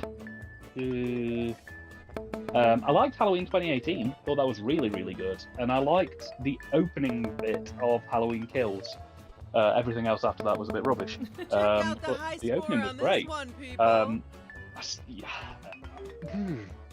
to think, is there any others? You've got Nightmare on Elm Street did it. There was the. As far as I'm concerned, it can stay closed until. What is it? They want you. Who wants me? The food wants you. Time to bring the funny. Enter your riff now. I don't enjoy where the redo of Nightmare on Elm Street went, but I thought that Jackie Earle Haley did a great job, and it brought some interesting questions, but the way that it ended up going was, like, you know, that he was, the fact that he was in that version, like, accused of being a pedophile but wasn't, and then it turned out at the end he was. They kind of just, why was that even in there at that point? It would have been interesting for them to do it, and then you see him as more of a sympathetic character, but I suppose people wouldn't have wanted that, so. Yeah, I mean, I know they keep saying that Freddy is Robert Englund, and I believe that there may be a grain of truth in that, but at the same time, I think if you want your franchise to thrive, you've got to continue to support it. That's just a one-off. What is it? Yeah, no, absolutely. Who wants me? The food wants you. Alex Jones in simpler times. As far as I'm concerned, it can stay closed until. What is it? They want you. Who wants me? The food wants you. Then put the jelly packet upside down and shove it up your ass. Merry Christmas. As far as I'm concerned, it can stay closed until. What is it? They want you. Who wants me? The food wants you. Specifically your thighs. Oh my god! As far as I'm concerned, it can stay closed until. What is it? They want you. Who wants me? The food wants you. Are there any upside down jelly packets? As far as I'm concerned, it can stay closed. No, it's fine. What is It's it? fine. It's fine. I'm not even mad. Who Not wants even Oh mad. yeah, absolutely. Serenity now. As long as it isn't Serenity pot now. noodles, I'd rather have dog Oh food. shit. As far as I'm concerned, it can stay closed until. What is it? They want you. Who wants me? The food wants you. Can't get enough of the stuff. Here we go again. Time to vote.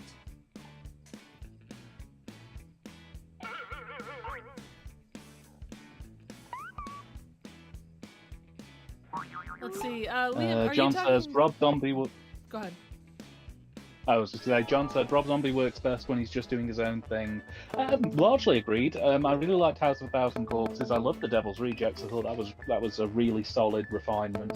I wasn't that much for Three from Hell. That thing dragged a little, but I think that's more down to Sid Haig's departure, unfortunately. But yeah. All right, how about the worst remakes? Are there any that pop to mind specifically that are just fucking awful? Round 3. I'll go first. I just watched Cabin. Oh, sorry. Hey!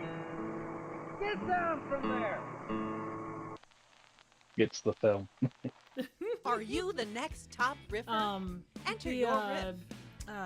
The remake of Cabin Fever was... I don't even know why they did it. It was so fucking bad. Oh my god. Ugh. Maybe just because I said it or I saw it recently, but it made me angry. I'm trying to remember when I watched the original Cabin Fever. I don't remember it very well. Oh, that's okay. It was a while ago. I don't know, the Wicker Man I kind of like.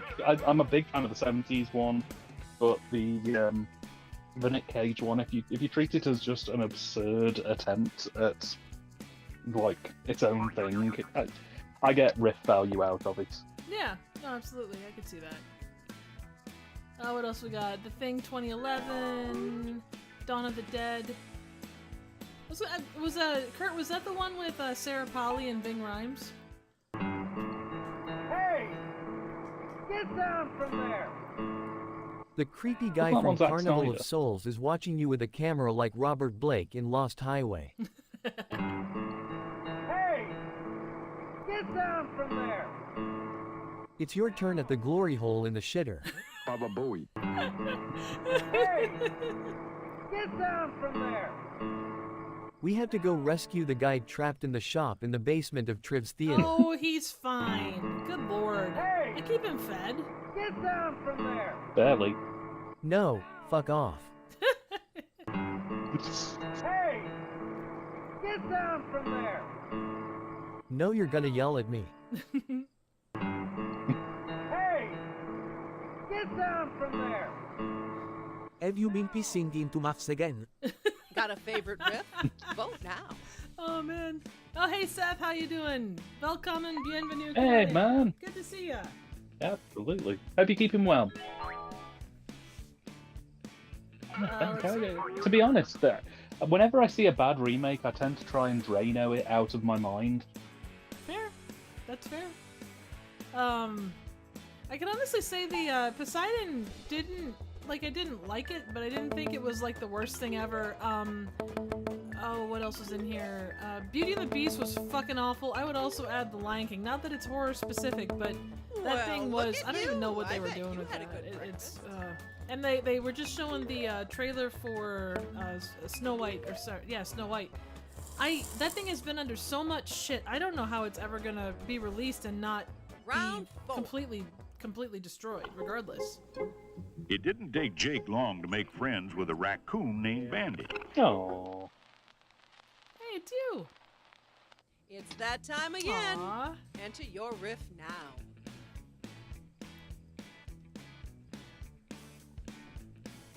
Oh, the Tin Man was quite an interesting thing. I appreciated what it was trying to do, but yeah, it didn't really do anything personally. Both Black Christmas remakes, yeah, those were pretty bad. That's how we got Would Winnie COVID. the Pooh Blood and Honey count? Cats cause COVID, apparently. I don't think you're wrong. Oh I've got it.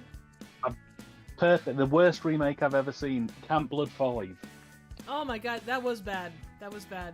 Not one that everybody would think of. So good job. Did you like Camp Blood 4, which was an hour of people just walking around with really crap Instagram filters over the top of it? Well, here it is again with 5 minutes It of new didn't take Jake long to make friends with a raccoon named Bandit. Well, it certainly isn't smoky, is it? It didn't take Jake long to make friends with a raccoon named Bandit. Bandit has an arch enemy. His name is Smokey. It didn't take Jake long to make friends with a raccoon named Bandit. Keep him away from your butthole, guys. It didn't take Jake long to make friends with a raccoon named An Bandit. oldie but goldie. He's been up 37 anuses in a row. Wow, that's got to be some kind of record. It didn't take Jake long to make friends with a raccoon named Bandit. Their friendship was sealed when Bandit entered Jake anally. I'm sensing a It didn't trend. take Jake long to make friends with a raccoon named Bandit. But you have to be careful because the raccoon has PTSD from all the time it spent as an anal raccoon. Time to pick the funniest riff. Vote now.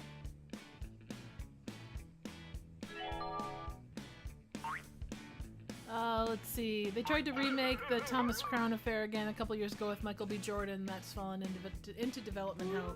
Yeah, that got me thinking about Fan 4-Stick. I think that's probably not that's a terrible remake too. Although, is it weird that the Roger Corman Fantastic Four is probably the most consistent version of that movie or of that set of guys? That's so weird. Like, it's an unreleased thing, and I think it trumps everything else, honestly. Okay, so it's the Thomas Crown Affair remake, but instead of Thomas Crown, it's Thomas the Tank Engine. That would make for some interesting robbery scenes, no doubt. That's more Fast and Furious.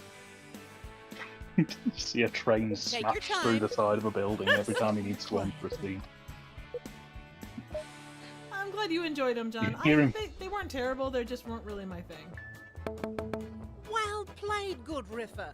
The round is yours. What's the worst film you've ever seen? That's a good question.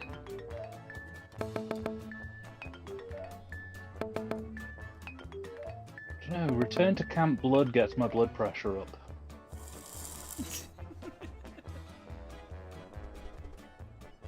Okay, riffers. I think for me, the final round. The Avatar: The Last Airbender is bad. We've got a problem. This lunchroom has become a terrible place to eat. It's go time, Mama I'm still Jama. gonna say, and it's not what you would consider a bad movie, but the 2017 Mummy just pissed me off so much because I was really looking forward to the idea of a dark universe of monsters, and they shot themselves in the foot before they even got out the gate. I was so pissed off because I love that. I really wanted to see what modern interpretations they could do with it because some of it sounded really neat. So I don't know. I'm gonna check my letterboxd and just see if anything pops up. But oh yeah, music from Sia is just god awful. I don't know what they were thinking with that. Wild Wild West. What else? Hope Floats. Evil Bong 7 is terrible. Oh, I can bet. Let's see. Oh, your girlfriend made you stay, Hogan? Oh God, I'm so sorry. Oh. Oh. That is rough. What else got? Disaster Movie is the worst comedy I've ever seen. How about... We've got a problem. This lunchroom has become a terrible place to eat. When the acid hits. We used to be happy. We've got a problem. This lunchroom has become a terrible place to eat. At least half of the fruits and vegetables have been inserted into places they shouldn't have been. No. We've got a At least problem. the raccoons will be fed. This lunchroom has become a terrible place to eat. We slipped all the kids the brown acid, and now this is all they can see. Dan, does your banana have a hat? Oh, sorry. We've got a problem. This lunchroom has become a Only on terrible Sundays. place to eat. Let's fuck shit up. To keep the vicar happy. We've got a problem. This lunchroom has become a terrible place to eat. You stupid children keep leaving the jelly packets upside down. We've got a problem. This lunchroom has become a terrible place to eat. Not fucking surprised considering the food is talking. Here we go again. Time to vote.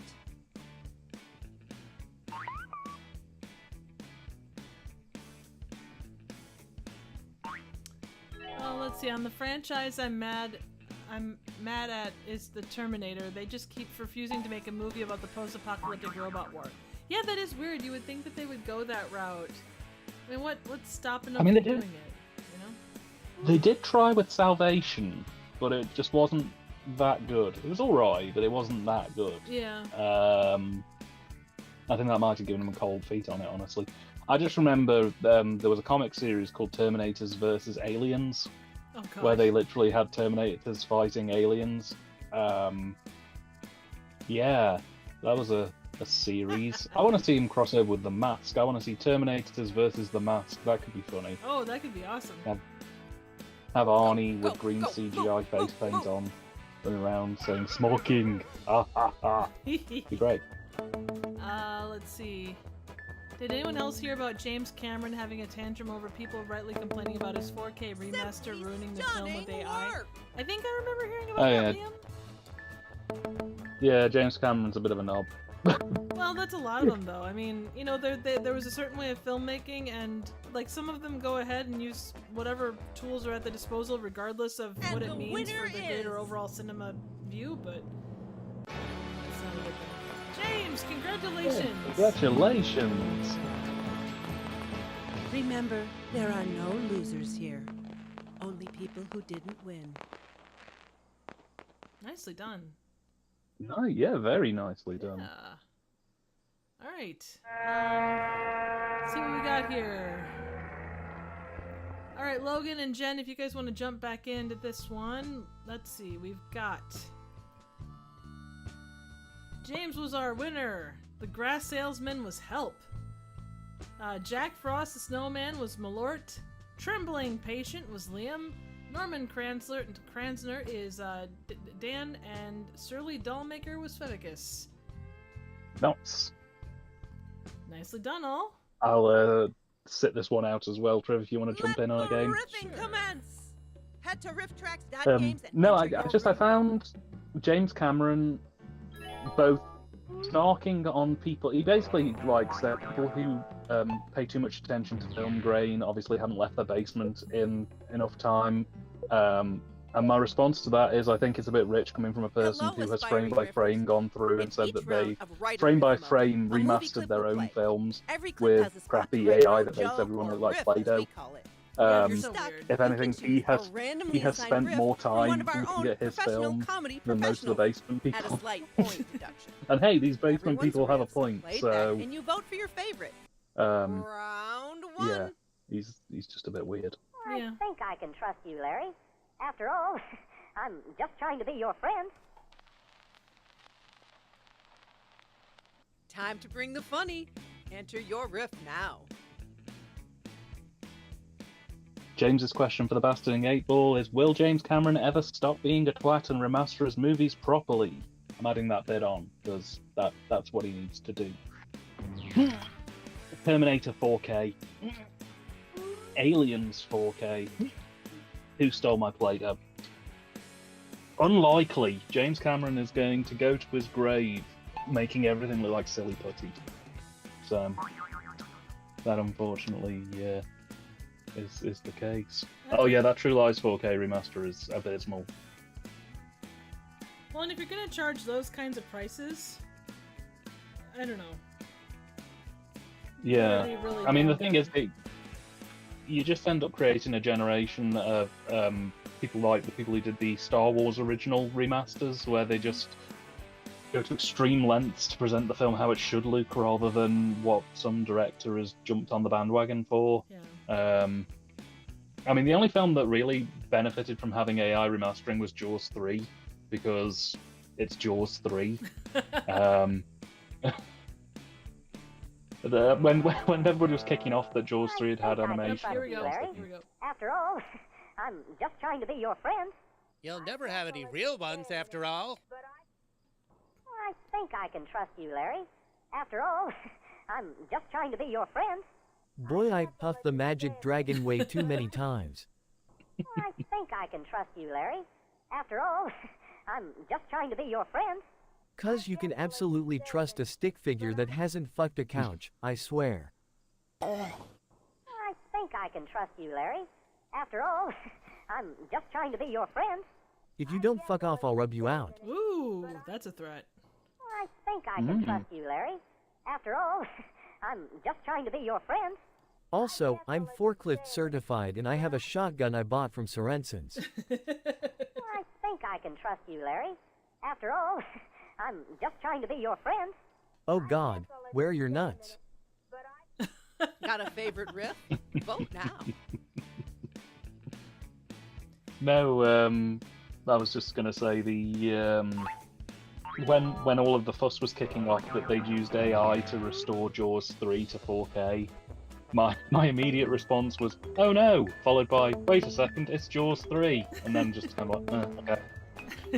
Can it make it any worse? I don't think it can really. If anything, it just adds to the weirdness. Let's be honest. So that's probably the only one. No, I get you. Yeah, I don't know. Like there was such a. I can see where people are coming from when they kind of gave late night. Here she goes.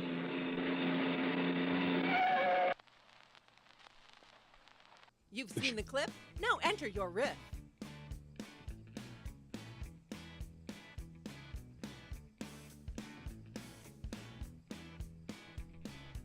You were saying, sorry. Oh, they gave Late Night with the Devil such shit over the AI title cards. And I get why, you know, it is a bit of a slippery slope, but then on the other side it's like, it was an indie film, there was a lot of stuff there. It's a little different when it's something that's big and uses a lot of AI. I don't know, like none of it's great, but it's those levels of bad. Yeah. I don't think everybody who uses anything but even the smallest thing should be immediately hit with a 10 out of 10 outrage wave. But, you know, Joe, actually, it's the soap opera effect, that's fine. Oh, here we go. Here she goes. Fatality.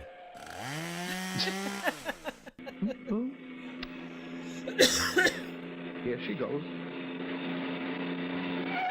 Did she suck off the truck? Is she a Mac level alien? What's going on? Here she goes. Well, I won't sleep tonight. Here she goes. Her professional hot dog eating mask couldn't stop the truck. Oh man, that's terrible. Here she goes. Well, that's unfortunate anyways. Here she goes. And there she went. Time to place your vote, fellow riffers. Bill Hicks used to have a routine where he was talking about how comedians could lose their integrity by doing commercials. Like, I think he used to cite Jay Leno's hocking Doritos as being when he lost his creative sort of merit and he sold his soul effectively. And I think AI is kind of a similar thing. I think if you're a small up-and-coming creator and you use AI to smooth over some cracks in the production, very minimally, just very faintly kind of here and there to make ends meet because you've got no budget and nobody who can do anything for you, I'll look the other way. I don't have a, you do what you got to do to get by. Right. But I think when people like Fox and Universal and Paramount threatening to sack half the unions. This is the last time I'll tell you to be on time for class. Now take your seat. Okay. Take a deep breath and enter your riff. Like, it's one thing for a small-time creator to kind of use it a little bit to make ends meet. It's another when studios are like, we're going to get rid of the art department. That's nuts. But to Joe's point, he said that he quite likes the soap opera effect. It doesn't really bother him. I used to be that way until I did my filmmaking degree years ago, and they introduced me to aspect ratios. And now I'm like a guy with a sore tooth. If somebody's watching a film in the wrong aspect ratio, I just can't. I have to intervene.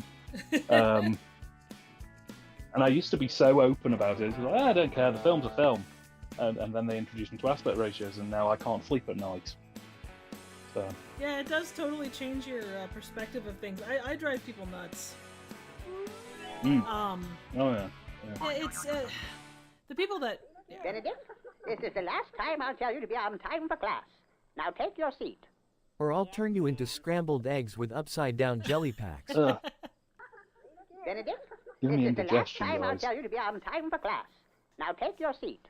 And put away the shotgun you bought at Sorensen's. You shouldn't have that in school anyway. What are you, American? Benedict, this is the last time I'll tell you to be on time for class. Now take your seat. Today we'll learn about the menstrual cycle. Benedict, this is the last time I'll tell you to be on time for class. Now take your seat. We now return to Edith Massey's Egg Puppet Theater. Benedict, this is the last time I'll tell you to be on time for class. Now take your seat. Last time I'll let you tell me to take a seat. I'll make scrambled eggs with you after class. Oh, man. Benedict, this is the last time I'll tell you to be on time for class. Now take your seat. I'm exceptionally sorry I was exceedingly late for your excellent educational experience. Okay, we all had a good laugh. Now time to vote. See, I would dunk on pan and scan if it wasn't for the fact that I have seen what happens when companies can't be asked to do pan and scan, which is you end up with films like The Dragon Lives Again, Oh, where they God. just basically zoomed the film in, cut the sides off, and just went, well, that's that. And you end up missing like really key parts of the plot because they just couldn't be asked to move the screen a fraction to the left or right to make it make sense. Yeah. Check out the high score on this one, I think people. my biggest issue is you get, like, 4K is amazing. But like you say, it's kind of spoiled people because you don't really know what the old kind of way of doing stuff was. Like, the fact that there's no motion blur on a lot of stuff drives me crazy. Oh yeah, Round yeah, four. absolutely. Absolutely. Phil stopped to return a book to Miss Brown while his friends went on to the lunchroom. He would have to catch up with them later.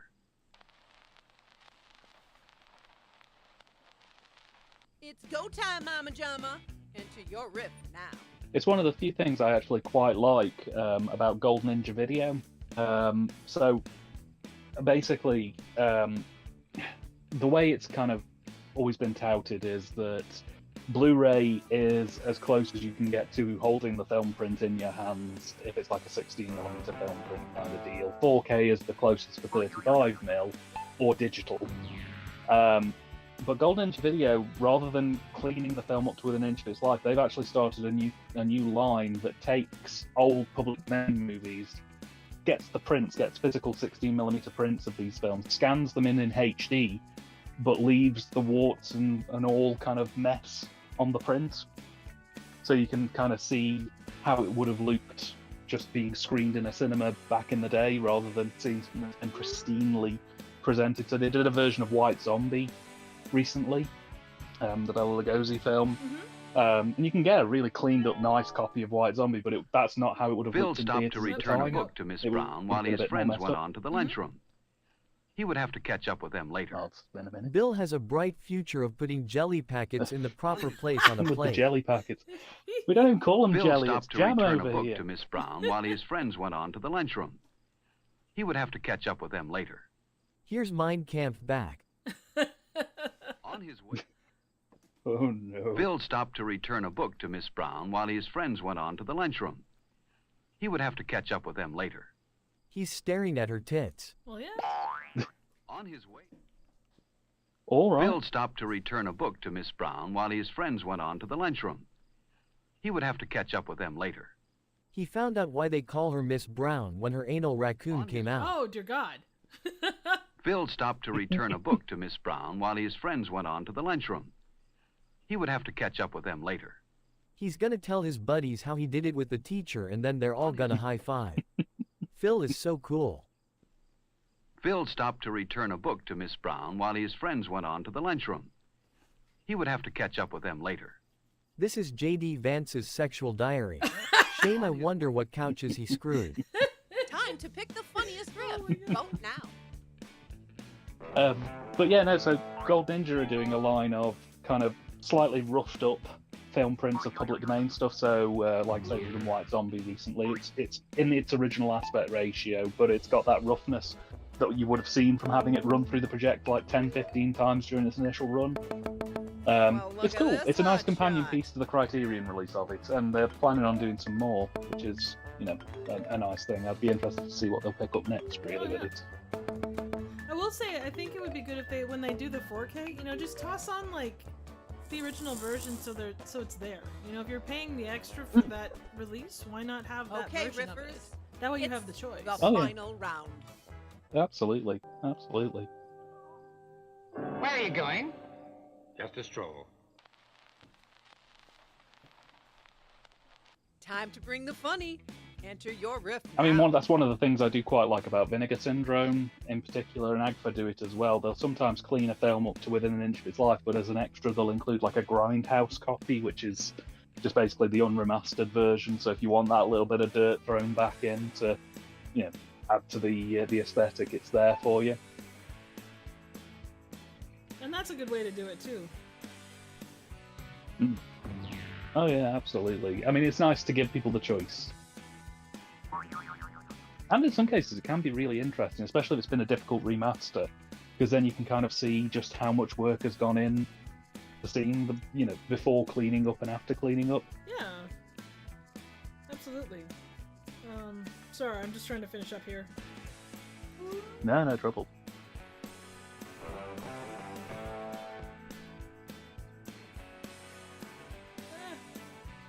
Oh, Joe says he was comparing and contrasting the pan and scan and letterbox versions of the Ghostbusters films just to see how much Ernie Hudson and Harold Ramis were cut out of scenes. The answer is a lot. I can believe it.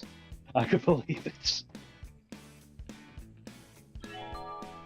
Okay, so here's a question then for you guys. Oh, hang on. Where are you going? Just a stroll. You know what I mean. Where are you going? Just a stroll. I'm dropping the kids off at the pool, going to say hi to the brown trout. The turtle is popping out. What I'm saying is... Where are you going? Just a stroll. I'ma take this guy's jelly packet and place them in the wrong places. In the back of a Volkswagen? Where are you going? Just a stroll. Master Oh, Ninja no. theme song. Where are you going? Just a stroll. I don't know why I am making this face when you talk about a stroll. Where are you going? Just a stroll. First you have to tell me how to properly put jelly and cheese on a plate. Ooh, good combination. Got your favorite? Vote now. So here's a question for both yourself, Trev, and the chat. What's worse, pan and scan or edited for TV? Oh, that's a good question. I feel like pan and scan is worse because at least with the made for TV, you might get some weird edits, but it's at least full screen and you're able to see the entire screen. That'd be my thought. Yeah, true. I mean, whenever I think of the edited TV, I always think of John Goodman's rant in The Big Lebowski, where it's, do you ever go wandering with strangers in the Alps? He's smashing up the car. There's the snakes on a plane. I'm tired of this. What was it? Mother truck. I don't remember the first part is, but on this Monday to Friday flight. Yeah. Oh, absolutely. So Hogan Pan and Scan is basically when they had a widescreen film print, rather than presenting the film in widescreen because televisions were square previously, what they would do is they would just put the rectangular film image on like an edit bench and have like a square box that digitally moves across that rectangular image depending on what's going on in the scene to try and help show the audience what's going on. So it kind of literally pans across the rectangular image as a square so that you can see just what you need to see in the film. Yeah, hey, good job, Hogan. Congratulations. Nailed it again. Yeah, Joe, I remember seeing that video. The work you put into it was amazing. Like, I don't know if you've got YouTube in front of you, but if I think you could probably link us. If you can't link us, definitely go check out Joe's channel because he does great Scooby content, but the Ghostbusters videos are incredible. They're very, very good. So, alrighty, let's see here. So I will sit out this round, Dan. If you want to jump back in, looks like Logan is going to sit out this round as well. Let's see. Winner was Help, Man in Crowd is James, Technology Professor is Logan, Rod is me. Sensual is Malort, and Happy the Clown Computer is 8 boobs. Boobs. Boobs. Lol. Boobs. That's cool. What's better than riffing? More riffing.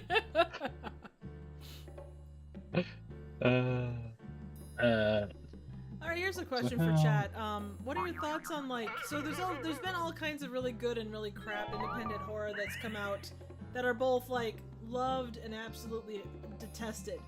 What would be your favorite indie horror movie that's come out, say, in the past 5 years?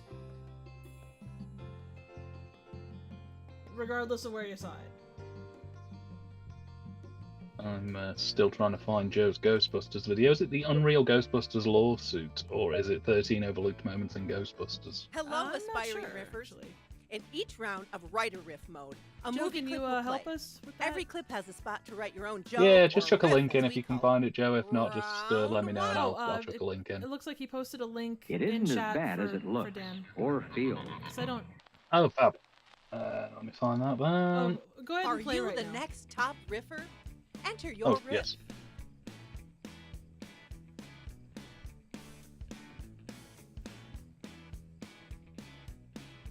Joe, where in chat did you post it? Was it the Discord?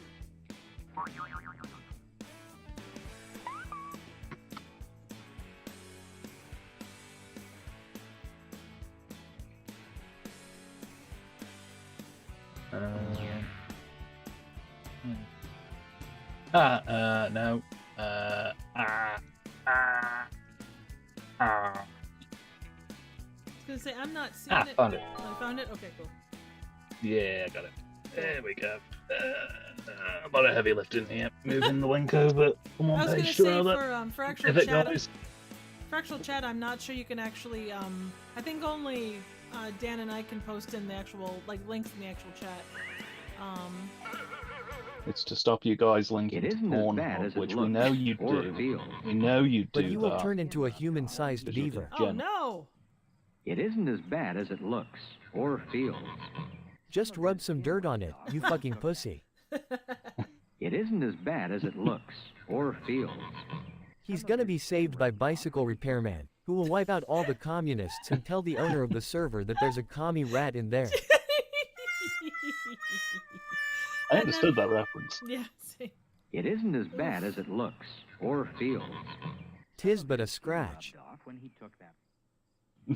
It isn't as bad as it looks or feels. No, it looks and feels worse. My butt hurts. It isn't as bad as it looks or feels.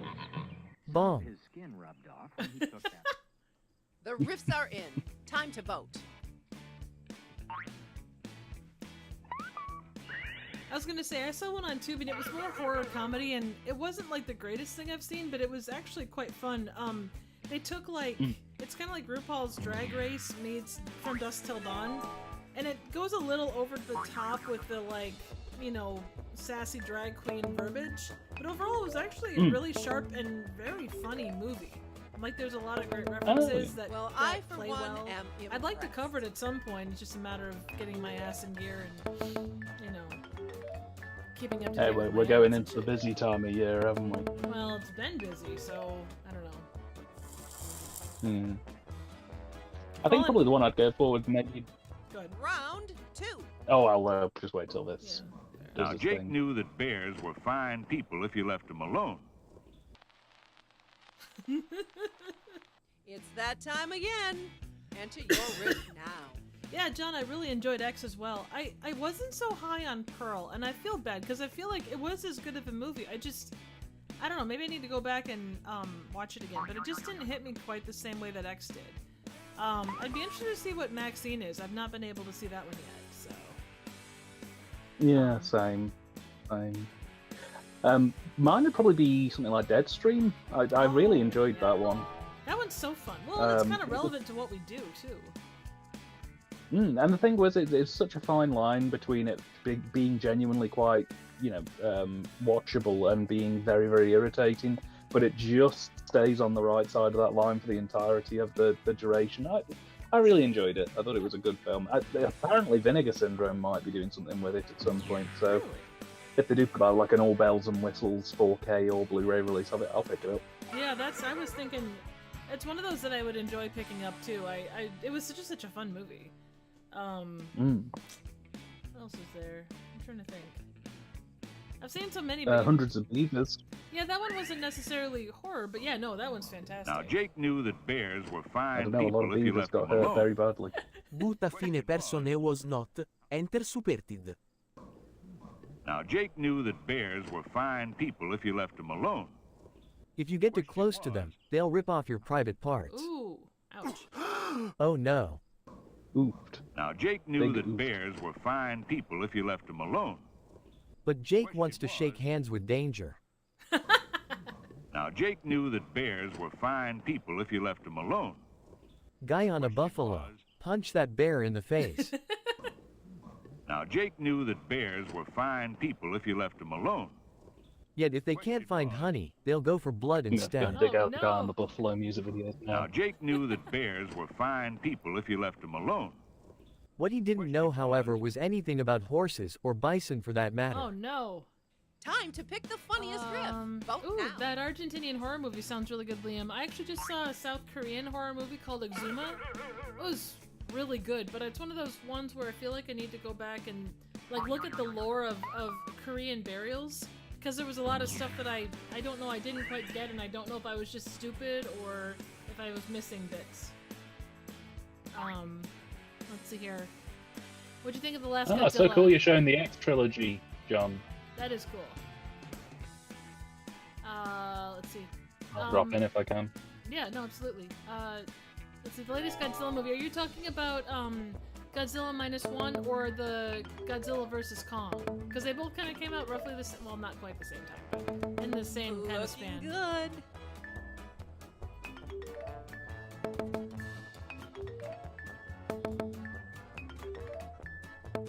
Yeah, I was wondering, the voice on this one sounds a lot like Shake Hands with Danger. Ba-bom, bom, ba-bom, bom. Yep, basically. Round 3. Oh no! Oh shit!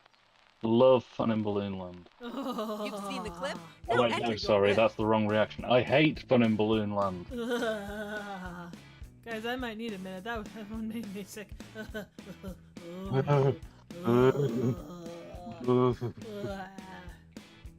You know, the only thing that's gonna make me happy is thinking about the placement of jelly packets and mustard packets on plates. Oh, please make it worse. Yes, absolutely. You can also just- do you just- three. You can also put 3 pieces of American cheese or American sliced cheese on the side of a plate and rip off the corners of all 3, and then you can order up like 3 bacon, which is actually just 1 bacon.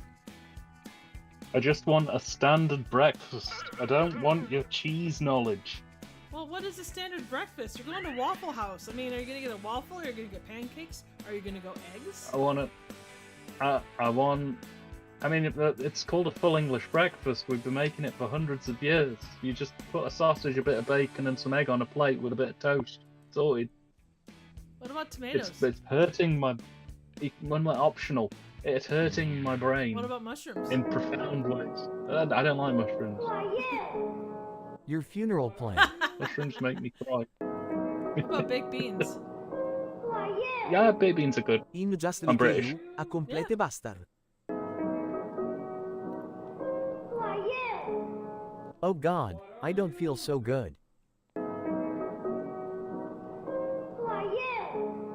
Abject horror beyond all comprehension. Yeah.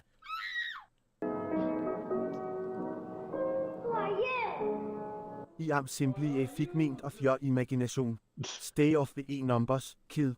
Smoke crack instead. I'm your wicked Uncle Ernie, so glad you won't see or hear me as a Oh, fiddle no. about. Fiddle about. Fiddle about. Not Uncle Ernie Your again. riffs are in. Time to vote. Yes, Joe, baked fucking beans. They're great. You get some really nice, mature, strong cheddar. You grate that into the beans and you microwave it into a nice, tomatoey, cheesy, beany goodness and pour it on toast, buttered toast. It is a gorgeous breakfast. I would agree. Actually, I do barbecue sauce and brown sugar in mine. Even better. Oh yeah. That sounds delightful. I really enjoyed. I had black pudding well. this morning, Liam. It's very good. I was at a B&B in Scotland and I did haggis and scrambled eggs. Really enjoyed that. Ooh, yeah. No, I can believe it. That sounds delightful. Oh, it was awesome. Down here in America, we eat fucking candy for breakfast, and that's good enough for a fair play. Fair play. Count Chocula is delightful. Fruit is great. I love it. It's delightful. I can never get behind Boobery, which is bizarre considering it's called Boobery. Yeah. You're doing great. So do you prefer Burberry instead?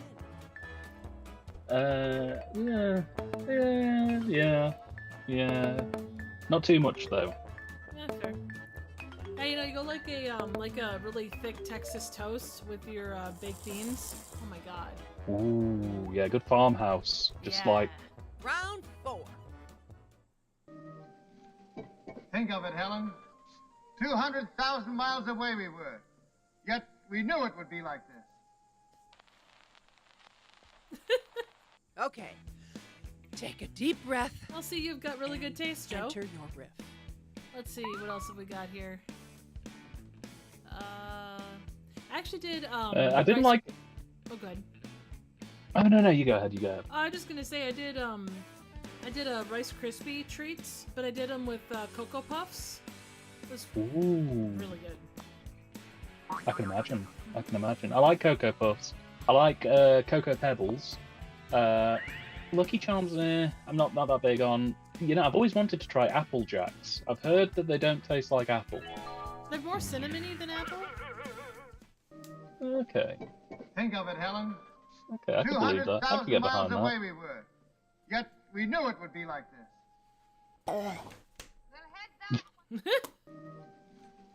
Think of it, Helen.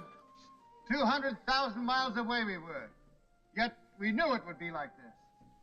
Cheese grommet. Think of it, Helen.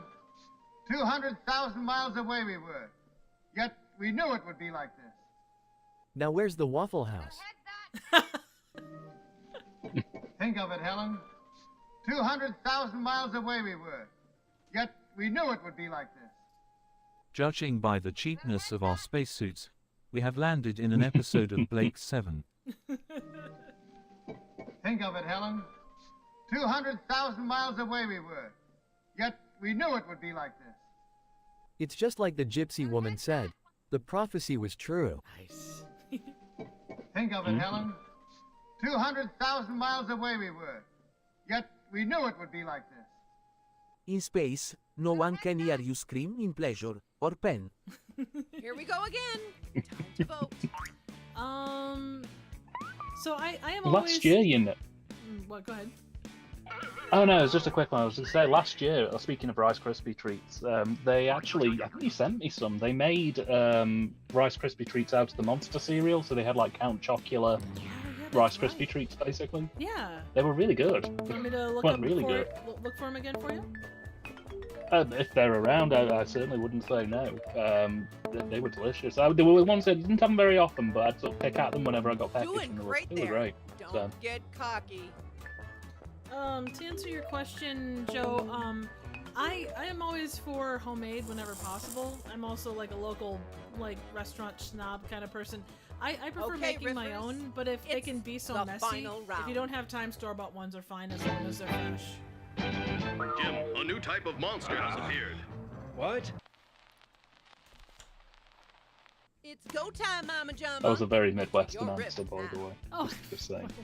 I mean, that's how I was raised, though. Was I'm terrible at making food, but I'm really good at making desserts.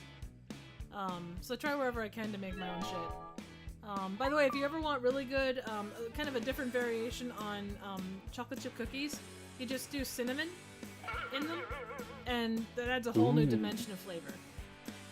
But I imagine they must be really nice over Christmas. Oh, very much. Yeah, no, that's a good point, Joe. I guess I always make them in small batches, so I'm never gonna be like having a huge pan of them. Yeah. I forget. Did I ever introduce you to Chex Mix, Dan? You did. You sent some over a while ago. It was nice. It was decent. Yeah.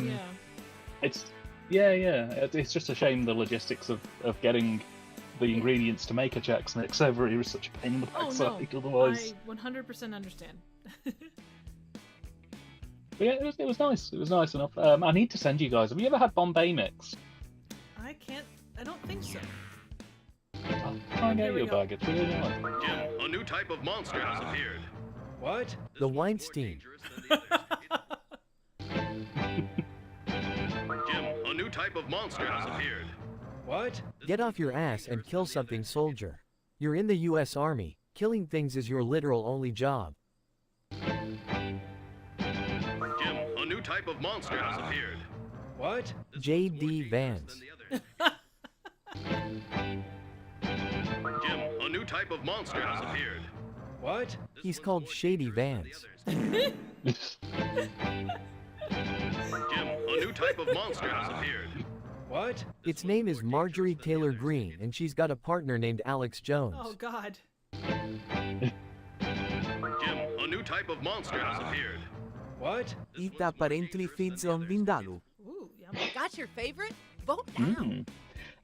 So Bombay Mix is it's a mixture of nuts and like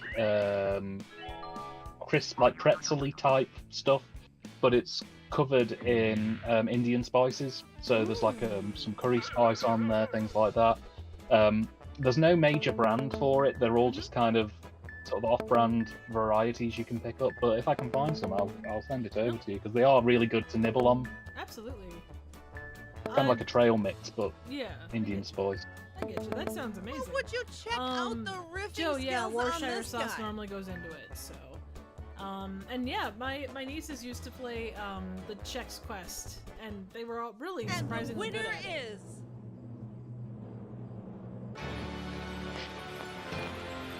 Hey, good For job! once, my lord won.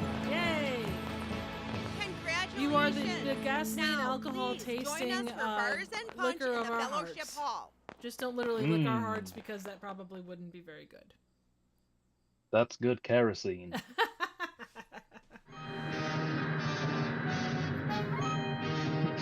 Joe says, you lost me at nuts, but got me right back with Indian spices.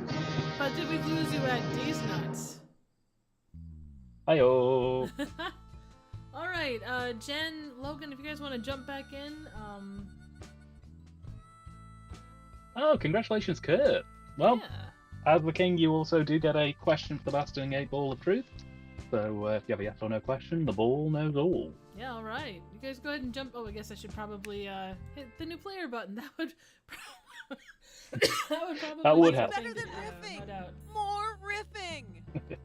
Alright, DL, XF. Go forth, do the thing. Oh shit, that's not right. Son of a... Okay, so Kurt has asked, did JD Vance fuck the couch? Oh, magical bastarding 8 Ball. Did Republican Vice President nominee JD Vance have sexual intercourse with furniture? Every clip has a spot to write your own joke or Road riff, rat. as we call it. If you're stuck, you can choose Friction a burns. randomly assigned riff from one of our own professional I'm not comedy sitting there. professionals at a slight Yes. reduction. It just says yes. That's all it says. Play it back and you Well, it's vote very for your straightforward. favorite. That's not bad. At the end of all the rounds, the player with Yep. the most points And wins. that's a good calibration tool because we know he did. So Absolutely. the ball has been proven. Yay! One thing's for sure, it wasn't a floating chainsaw. You've seen the clip? Now enter your riff. James, your erotic fan fiction both thrills and terrifies me. Let's see. So history. So history shall remember it to be true. Let's see. So God, the Republicans are trying to do the same thing with Tim Walz and the horse semen, and it was DOA. Yeah, it's such a weird elections right now. Like they're comparing like stadium sizes and saying everything is AI, and it's like, okay, can we? I know we're still 80 days away from the actual thing, but can we stick to actual subjects? Like, I don't know. Only 80 days. I've got to get my politics Christmas tree up. Oh God. It's gonna get much worse before it gets better. That's all I'm gonna say. Holy shit. I haven't done my last-minute election day shopping. We got a few days. I wouldn't worry about it. It just the weird shit just keeps coming out. One thing's for sure, it wasn't a floating chainsaw. We have to capture this shark and give it to Led Zeppelin so they can fuck a groupie with it. Jen. One thing's for sure, it wasn't a floating chainsaw. We're going to need a bigger boat and a pregnant couch. One thing's for sure, it wasn't a floating chainsaw. Have you been playing Doom again? One thing's for sure, it wasn't a floating chainsaw. Or AF. Ain't buzzsaw. Like seriously, wouldn't those things F? Ain't sync? One thing's for sure, it wasn't a floating chainsaw. It wasn't a floating couch neither. Oh no. One thing's for sure, it wasn't a floating chainsaw. It was a floating Spaceballs the flamethrower. Okay, we all had a good laugh. Now time to vote. Oh my god. You guys are awesome. God damn. I know we say it a lot. We have a good group in the chat tonight. We've got good people in. Well, we always do. I don't think there's ever been a time when we haven't had good people. Like, you guys rock. Well, I mean, apart from when that trip person turns up, but... Yeah, I totally wouldn't hang out with her. What a bitch. I hear she smells funny. I hear she smells like spam. Oh, no. So I went to the Iowa State Fair, and my god, some of the foods there and some of the just stuff. There was a spam hamburger trailer thing, like a food truck. You're doing great. Don't let it get to your head. Oh, hey, Lilith, how you doing? Welcome. Hello, hello. Yeah, absolutely. You can join in the next round if you like. I don't know how much longer we're going to be playing. We'll kind of base it off of what everybody kind of wants to do, but yeah, absolutely. Yeah, I know, Unfortunately, the UK has a curfew. Everyone has to be in bed at 12:45. So, round 2. I know. This is what a communist government does to you people. Yeah. All the dogs Just in this remember that sector when you have go to the turned into ballot red box. monsters. Don't tell me it's not possible. I'm telling you they're monsters. Are you the next top But that riffer? reminds me of Enter your riff. one of the early MST3K episodes with Joel. He gets absolutely attacked by all these red dog things. I can't think of what the Clifford joke's incoming. Nice. Was it Rocket Attack USA? It might have been. Maybe, yeah. There was the amount of whatever those dog toys were was just overwhelming. It is a fantastic skit. No, I managed to chow down on lobster corn dogs. They're like $20, but it was so good. So amazing. All the dogs in this sector have turned into red monsters. Don't tell me it's not possible. I'm telling you they're monsters. Their red rockets are huge. Saw that coming. That's what she said. Oh, dear. All the dogs in this sector have turned into red monsters. Don't tell me it's not possible. I'm telling you they're monsters. Fuck yourself.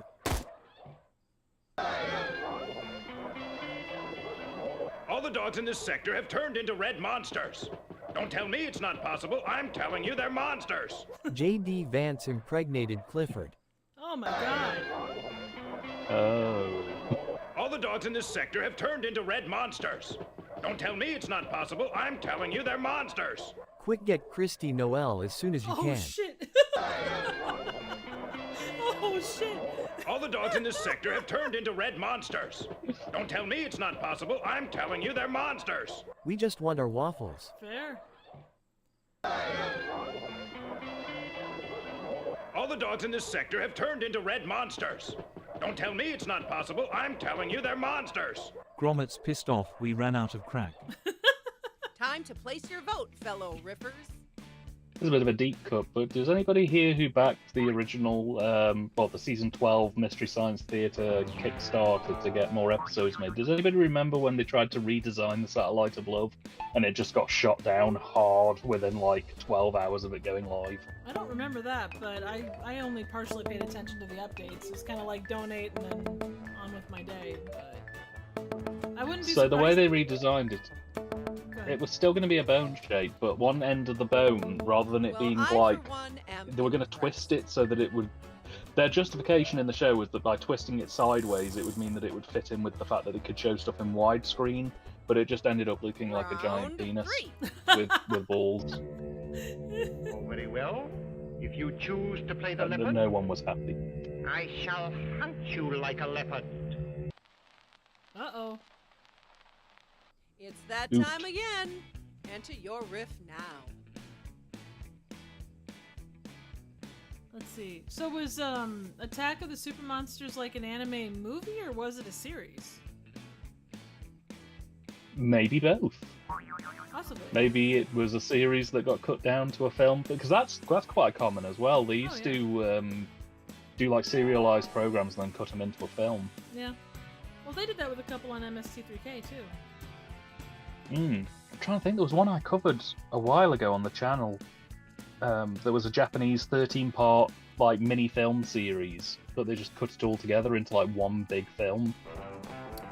But I can't remember what it was called. Well, that's okay. I mean, you know, the Waffle House talk, I'm sure, has flustered the hell out of you. I am just seething at the minute, slowly bubbling and plotting my revenge on each and every one of you. Aw, I All bet of you you it's gonna be there. adorable. It is, with furious vengeance. It was a weird combination Furious. of live-action, series, and anime. Okay, cool. I was gonna say, I was wondering, because I think there was another clip from that here tonight, and it was weird that it went from live-action to cartoon. Oh, very well. If you choose Furious to play the erotic leopard, vengeance. I shall hunt you like a leopard. I am the couch. You are J.D. Vance. I will not let you screw me. Oh, very well. If you choose to play the leopard, I shall hunt you like a leopard. And let's get a couch Oh for my God. play. Oh, very well. If you choose to play the leopard, I shall hunt you like a leopard.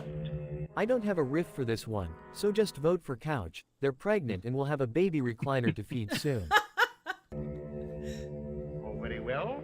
If you choose to play the leopard, I shall hunt you like a leopard. It stole the jam packets. No! I'm surprised we haven't had a Death Ugh. Sofa one Very yet. well. If you choose to play the leopard, Missed I opportunity. shall hunt you like a leopard. Thus the fate of Ted Turner for colorizing this movie. You're right, though. I think it is Very colorized. well. If you choose to play the leopard, I shall hunt you like a leopard. Show me your spots. Got a Ooh, favorite riff? Vote now. Kurt, I may not know where you live, but I know where your sofa is. And he knows how to have a good time with your sofa. Death Indeed. Sofa. The sofa that shakes. Oh, man. That's good. Austin Powers reboot gets cancelled. Yeah, basically. Well played, good riffer. The round is yours. That's a good round. You guys did really well. I like it. I like it a lot. Uh-huh. So guys, Christmas is coming. Round 4. That's what she said. Sweet snacks are fun. What the hell? Okay. Okay. Take a Okay. deep breath. Has anybody done all their Christmas shopping yet? I mean, it's August. It's a little early to get one's Christmas shopping done. The sooner you get it done, the sooner you don't have to worry about it, though, man. Yeah, but then between like gifts for everybody else and gifts for you, half of my house is full of stuff I need to either send or give away. I bet you're so happy that you managed to get that bedroom free again after it was floor to ceiling filled with Scream Factory DVDs. There was, I'm not gonna lie, there was a lot. It was quite a load. Oof. It was that's what she said. It was one of those where it was one of those where as you were pulling the stuff out and like documenting it, I was going, oh shit, yeah, it has been a while, hasn't it? Yeah, Joe's got, I Yeah, got but one complete- single thing for my wife. It's a plushie from a video game that I ordered because the last time a game had merch, I missed out on it. Oh, that's cool. Those kind of gifts though are really the best kind. Oh yeah, absolutely. Yeah, to be fair, if anything, I'm planning Halloween at this point. That's my big thing, trying to figure out what films to do. I'm going to try, despite doing the housework, I'm going to try to fit in 31 films in 31 days, as I've done for the last 2 years, but... Yeah. Well, I'm sure, too, by the time you get to that point, you can, like, put on a movie in the background, like maybe one that is kind of an unusual one for you, and kind of watch it and work. Timeline-wise, it should go okay. Sort of the early part, we're going to be painting, and then by the mid to late, we'll be actually moving things in and sort of decorating properly. Nice. But it's all timelines. It's all just depending on how I can get stuff crammed in, as and when. Sweet snacks are fun. What the hell? Sweet snacks are fun. You won't stop me from making children smoke cigarettes, Superman. Sweet snacks are fun. Oh no, nicotine. We are all the sweet snacks that fell out of J.D. Vance's couch. Now, off to Sorensen's to buy shotguns. Sweet snacks are fun. Except good and plenty. That crap is nasty. Sweet snacks are fun. We're all gonna be root canaled by the dentist from Finding Nemo. Oh, God. Sweet snacks are fun. P-A-P-S-I-M-A-N. Time to pick the funniest riff. Vote now. There was a house listed on the real estate website called 8800 Blue Lake Road that was full of DVDs. It turned out to be a cover for organized crime. Oh my God. Oh, let's see. The thing kind of looks like Manus's cape. Yeah, it does. It's crazy. No, absolutely. Fun fact for people in the chat, by the way, did you know that you can buy 200 tiny plastic babies on Amazon for $9.99? That's UK, not American, by the way. Yeah. Well, in the US, it's $10. Oh, So. Well, there you go. Nice. Simply So, stunning work. Get on it, guys, while they've still got them in stock. Such a random. I mean, I know we had discussed that, but we're having a discussion about the king cake for Mardi Gras, and that came up.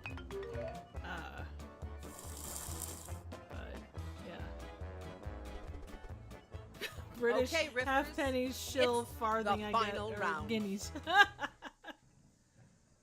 Guineas? Tomorrow Yeah, I'll morning, take a our pint. teams will change again.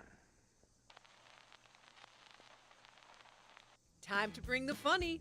Enter your Fireman riff Bill now. is not as good as Fireman Sam. Debate me. Maybe. Wow. Yeah. As long as you're not asking to masturbate you, because that would be very strange. Well, that would be very odd, and also he's a fireman. He's probably got jobs to do. Absolutely. He's gonna work Very with these firm nuts. grip. I'm not happy with this. Need a little bit of tenderness, or a little Yes. kiss on the neck. Somebody calling me a cutie patootie. I'm not calling you a cutie patootie. You have to talk to your lady. No, for I don't want to fire.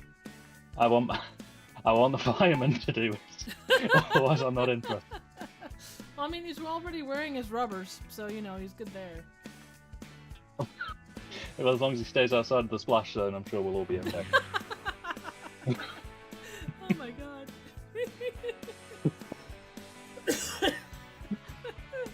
And the amount of subjects covered tonight is fantastic. We've been jumping from tree to tree. That is the joy of undiagnosed Tomorrow morning, neurodivergency. our teams will change again. Maybe he'll be on the pump ladder. Maybe he'll be promoted to station officer. I hope. Oh my God. Tomorrow morning, our teams will change again. Different teams have to be deployed to stop that little fucker Norman Price. Tomorrow morning, our teams will change again. Okay, your job is to let Norman Price burn to death. Tomorrow morning, our happy teams about will it. change again. The American police will be trained That would how be to too. shoot college students. Oh my God. Tomorrow morning, our teams will change again. So have they talked about the couches we need to save? Tomorrow morning, our teams will change again. We have to clean up J.D. Vance's stains on the couch. Also, Carl the stuntman is on our team. F. Ain't Carl the stuntman. The riffs are in. Time to vote. Oh man. Yeah, I've heard of him, but who is Norman Price? Right, so Norman Price. Right, okay. Thank you, James and Liam. This is going to be a deep dive. So there's a TV show in the UK called Fireman Sam. It was originally made in Wales, and then it was translated into English and put out on English television. Fireman Sam was basically like a PSA-driven kids show, warning people against the dangers of fire and how to be safe around fire. It's a very popular show with some really nice characters. It was kind of like a claymation type thing. Well, look Norman at you. Price I bet you is had an a good irritating sod. He's like a 6-year-old boy who every single episode usually causes the fire that Fireman Sam has to go and put out. He should be on an arson register, really, but every single time it's an accident. He's the Carl the Stuntman of Fireman Sam, basically. And the winner is... And he has a very strong Welsh accent. Hey, good job, Liam. Hey, nice job, Liam. Congrats. Also, good job on the last round, Logan. You did very well, both of For you. your new champion Mm. Man, those scores are close. Very. All right. Well, Liam, you have a question for the ball. Yes or no, just post in the chat and I'll shape my balls for you. Absolutely. What are you thinking, Dan? Like, I guess. What are you thinking? Do you want to go one more round, or? Yeah, I can do one more if everybody else is up for one last game. Yeah, I think that'll be good. Winner was Liam. The Hairy Twerp was Logan. Suburban Sasquatch was Help. Pan Shep was Couch. Torgo was Fevicus, and Kissing Man was James. Congratulations. All right. Will Norman Price ever be charged All right, for gather his your crimes? friends, head to rifftrax.games and enter your room Okay. code. Oh, bastarding 8 ball of wisdom. Will Norman Price ever see justice after all of the crimes that he has committed? Oh, man!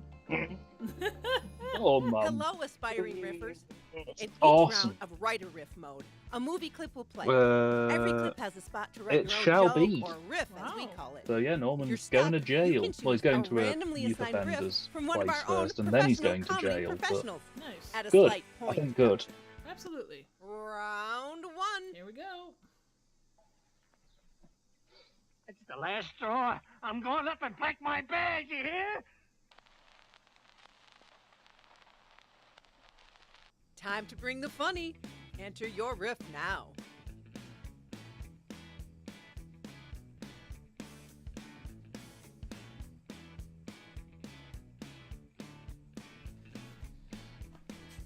Let's see what we've got here.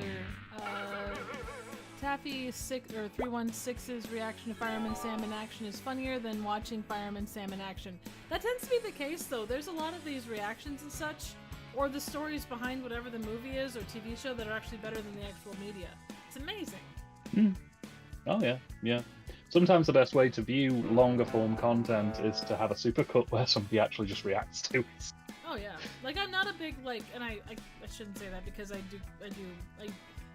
kind of supercut stuff myself, but yeah, in the grand scheme, like I don't know, some of the reaction stuff gets a little weird. It's the last straw. I'm going up and pack my bag, you hear?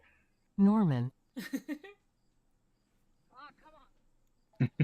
Oh, 100% John. It's the last straw. I'm going up and pack my bag, you hear? Bag these nuts. It's the last straw. I'm going up and pack my bag, you hear? I'm taking this team back to Winnipeg. It's the last straw. I'm going up and pack my bag, you hear? Don't forget to leave your couch behind. It's the last straw. I'm going up and pack my bag, you hear? Stupid football. It's gone woke, I tell you. It's the last straw. I'm going up and pack my bag, you hear? Coach Vance is off to fuck his fucking couch, and then he's off to put jelly packets Not the on jelly plates. packets. Say what you will about the couch, but we leave all the had jelly a good packets laugh. be. Now time to vote. When it comes to reaction content creators, if I'm gonna be, I don't know if this will cancel me again. Why not? It's a Sunday night. Only Jesus can judge me. I get the reaction videos where people have personality and bring charisma and kind of bring their own thing to it. I like that stuff. I cannot get my head around those reaction videos where it's just somebody sat, just stony-faced, watching a video, and then at the end they kind of go, huh, or okay, and that's it. That's the whole... Like, there's a lot of content creators who've kind of built a following off being able to do that, and I don't understand how. Oh, same. You get like a lot of the Twitch reactors that just like pop on a video and like it's part of their quote streaming day, and it's like, I understand that this is part of your job, but you need to bring something to this. If nothing else, you need to give credit to the people that you're doing this to. Yeah. Otherwise, you're just an asshole. Absolutely. Yeah. I mean, that's one of the reasons why I kind of enjoyed the Nostalgia Critics commercial specials, because, yeah, he is technically riffing them, but... Could you identify yourself and tell us what's going on? Okay. Take a deep breath and enter your riff. And it's funny because they say, oh, well, you know, we're giving exposure that, you know, other people wouldn't normally get, you know, we're adding to their exposure. It's like, well, they're not getting the views off of this shit. They're not going to go back and rewatch it because you watched it with them. If you're not adding anything to it, then what the fuck are you doing? Exactly. This is the thing. I don't get it. I don't get it. And a lot of the people that a lot of them, the ones that are doing it, at least the big ones, you know, they're watching stuff from content creators that don't need the help. They have several million subs, or, you know, get good views. It's like that doesn't... TV News here. Could you identify yourself and tell us what's going on? Well, a little git has set the school on fire again. God damn it, I hate it. TV News here. Could you identify yourself and tell us what's going on? I am Marjorie Taylor Greene, and you are fake news. TV News here. Could you identify yourself and tell us what's going on? Air, no, and go Awit. TV News here. Could you identify yourself and tell us what's going on? Fuck off. TV News here. Could you identify yourself and tell us what's going on? Harriet Jones, former Prime Minister. Wow. TV News here. Could you identify yourself and tell us what's going on? Yes, I identify as an attack helicopter, and I'm fighting the woke. Here we go again. To vote. Oh my god. I always wondered what Marjorie Taylor Greene would look like with a plaid skirt. Well, imagine no longer. We didn't need AI for that. Nope. So, guys, now that you know that you can buy 200 tiny plastic babies for $10 on Amazon, how many tiny plastic babies are you going to be ordering this weekend? I'm going to order one. Check out the high score Good. on this one, I'm people. glad. I might order two. I'm just ordering one baby though. I don't need more than one. Well, I'm going to order I'm going to order 400 just because I don't ever want to be caught short. Not fair. You never know. When communication is done well, it does make things easier. Is she rewashing her dishes? Go time, Mama Jama. Into your riff now. Oh my god. You know, the one thing I've found looking through all these PSAs for stuff for Rifftravaganza, some of them, it's just like, why is there a video for this? What person said, oh, well, there's a gap in the market for talking about the proper way to de-skin an orange? Was that really a problem before? I suppose it's like the random products, you know? I used to peel oranges by pushing them onto my forehead as hard as possible until the juice came out, but... That sounds like a solid way to do it, I think. Yeah. Well, it was effective. Yeah. I mean, as long as it was effective, incorrect. that's really the only thing that matters. Yeah. Oh, yeah. Oh, no, Joe, 100%. That's crazy how many videos came out. I mean, if you go back, and Rifftrax has covered some of them, and I think it was John that brought it to my attention. There's one from I think it looks like it was maybe the 30s, where they're talking about not using gasoline to like wash your clothes or to get stains out of your clothes, and some of the being very careful. You know, you don't want to, you know, set your house on fire or yourself on fire. It's crazy, absolutely nuts. When communication is done well, it does make things easier. I am rewashing my dishes so I can have a nice relaxing day on the couch. When communication is done well, it does make things easier. If you punch your wife just hard enough, she'll get the point. If that doesn't work, show her the shotgun you bought from Sorensen's. I don't know When what communication Sorensen's is is, but done I've well, eaten it like does 4 make of them so things far. easier. Yet when it's not done well, you find yourself in a social media website owned by a plastic car shilling megalomaniac. Yeah. When communication is done well, it does make things easier. Why the hell are you washing your dishes twice? Because they weren't When done well the first communication time. is done well, it does make things easier. Does it? When communication is done well, it does make things easier. Close those fucking doors. Got a favorite riff? Vote now. So the idea with the Sorensen's thing was, at the beginning of this one riff, it's called a melodramatic industrial video. There's a guy talking to his buddy about the fact that he's going to go get charcoal and a 12 gauge from Sorensen's. And that was kind of a reoccurring joke, so. And it's in good old Minnesota, anyway. Or sorry, Wisconsin. You know, somebody should probably tell him that you don't put charcoal in a shotgun. You know, you'd think people would know that, but people are weird. I mean, I know it looks like it could do a bit of damage, but honestly, it just explodes into dust when you pull the trigger. So. It's kind of like putting a potato in a tailpipe. Yeah. The oldest trick in the book. They used to use diesel fuel to make tents waterproof. Oh my god. Now Holy would shit. be a good time to vote. Let's see. I always use propane to wash my clothes. Actually, I remember for like look at really this tough stains on hotshot. like clothing, my mom always used to like get a little bit of gasoline and like put the shirt in there for a little while and then kind of scrub it out if it was a really like deep stain, and sometimes it worked. They'd always wash well, I guess you kind of have to wash or with oil brushes too. They do them in gasoline. Round 4. For example, consider what happened to Harry Sanders. Harry has come to work with a problem. You've seen the clip? Now enter your riff. Harry Sanders' problem is that his first name is Harry.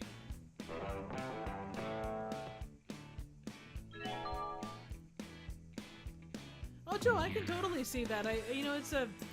It's not a cleaner you should use, but it certainly would be effective as long as you keep the fire away from it. Fire cleanses everything.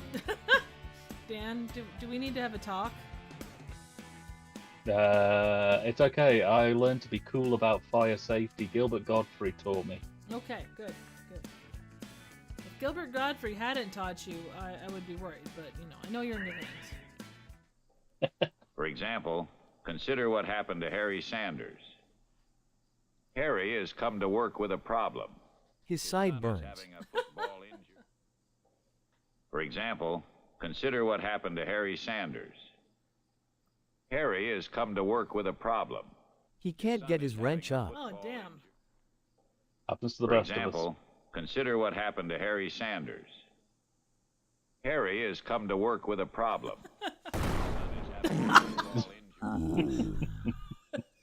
For example, consider what happened to Harry Sanders. Harry has come to work with a problem. His brother, Larry, hosts a shitty TV show. Oh, damn. For example, Shots consider what fired. happened to Harry Sanders. Harry has come to work with a problem. He was promoted to colonel in the chicken army. For example, consider what happened to Harry Sanders. Harry has come to work with a problem. Hemorrhoids. Time to place your vote, fellow riffers. Hogan, this is the one, like, his son is having a football injured knee worked on, so that's this video. It says Shake Hands with Danger. His second problem is that Harry shut his eyes out before. Yeah. See, if he'd have had a BB gun, none of this would have happened. Nope, absolutely not. At least the forklift didn't try to kill him. Yeah, that's a good point.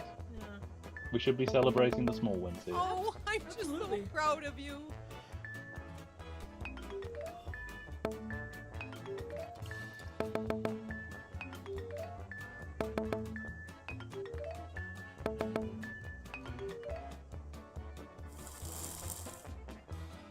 Man, those scores are pretty close in there. At least Okay, it's not Riffers. trapped in the basement of your It's theater. the Hey, you know final what? You round. got access to all the concessions foods you could like. And all the radiation you can eat. Yeah. A list. Are you the next top riffer? Enter your riff. Alright guys, how bad is it gonna be? We're going on a scale of 1 to 10. Are we talking a 12 or are we talking an 8?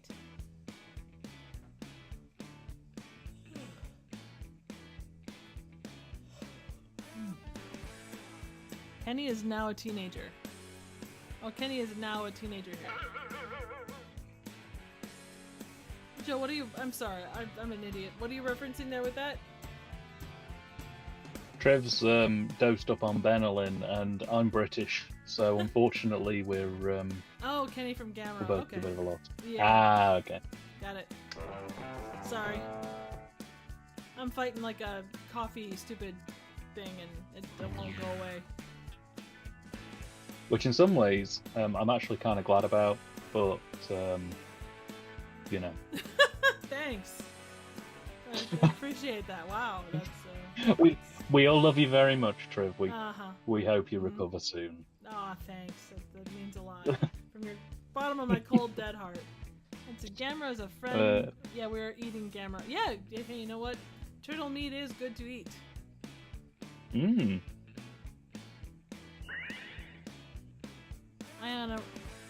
You know, the Gamma films are not bad. They are fun. And it's weird, like, how some movies are totally fine unriffed, and then some of them, the only saving grace is the riff. Mm. Arrow Video did a really, really good box set of the Showa era Gamera films not too long ago.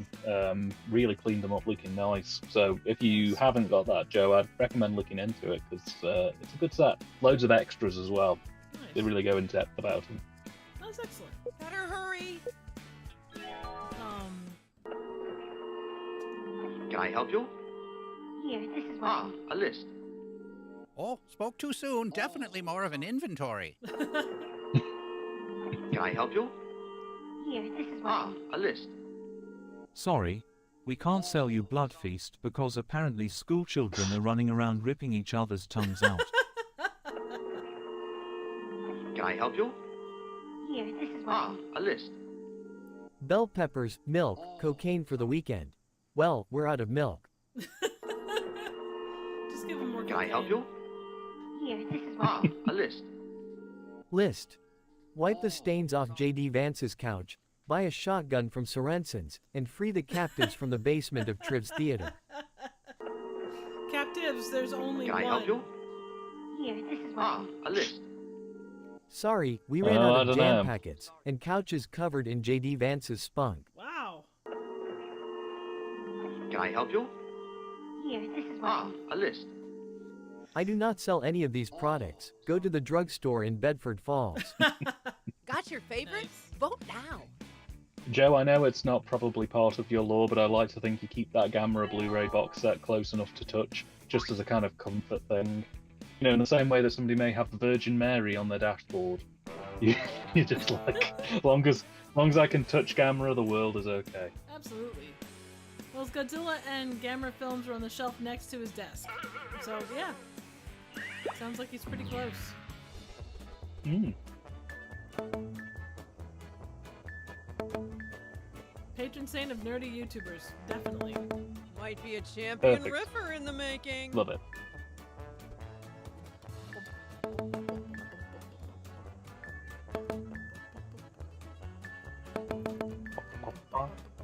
I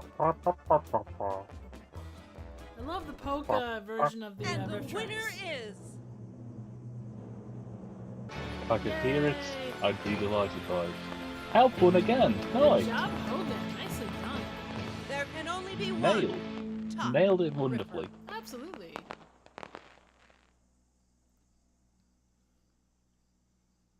Congrats all around, man. Oh god, it's Balloon Land. Go Street Sweeper! Woo! All right, let's see what we It's got. bad, isn't it, that just from a street shot you can tell it's Balloon Land. Oh yeah. All right, the winner was Hogan. Pie Eater was James. Cigar Biker was Liam. Wife in Car was Malort. Claymation Murder Victim was Dan. And Guitar Noodler was Couch. Nicely done, all. Okay, is that where we want to end it? Yeah, I'm probably gonna have to jump off, unfortunately, shortly. But No, that's okay. About that time of night for you, so no worries. I know it's a busy work week, so. All right, hang on, let me get out of this. Joe just wrote Titty Dan. Well, what did Ozzy Dan used to call you? He called you Tight Dan? Or Tight Dan, yeah. Or Tight D? Tight D, yeah, that was the other one, yeah. Tight D reviews. Hope he's doing well. I haven't heard of him in a while. Yeah, he's got twins now. Blimey, wow. Yeah, no, absolutely. Well, that's so good for him. They're cute little shavers. He doesn't post them much, but 100% cool. All right, so we're going to end off another night. Dan, do you want to tell people anything you got coming up? Your recipe for homemade chocolate fudge or anything in that realm? So to start the recipe for chocolate fudge, you will need approximately 300 small plastic babies. You can buy them on Amazon. They're around about $10 a piece. Dan, are you being sponsored by 200 packets of plastic babies? Look, I may or may not have been contacted by the Miniature Plastic Baby Company to flog approximately 1,000 miniature plastic babies through the Amazon store shop. I mean, what kind of commission are you making off that? Well, it's actually pretty decent. They mainly pay me in miniature plastic babies, but it's it's a good way to make a bit of extra money on the side. You know, absolutely. Sell those miniature plastic babies for more money.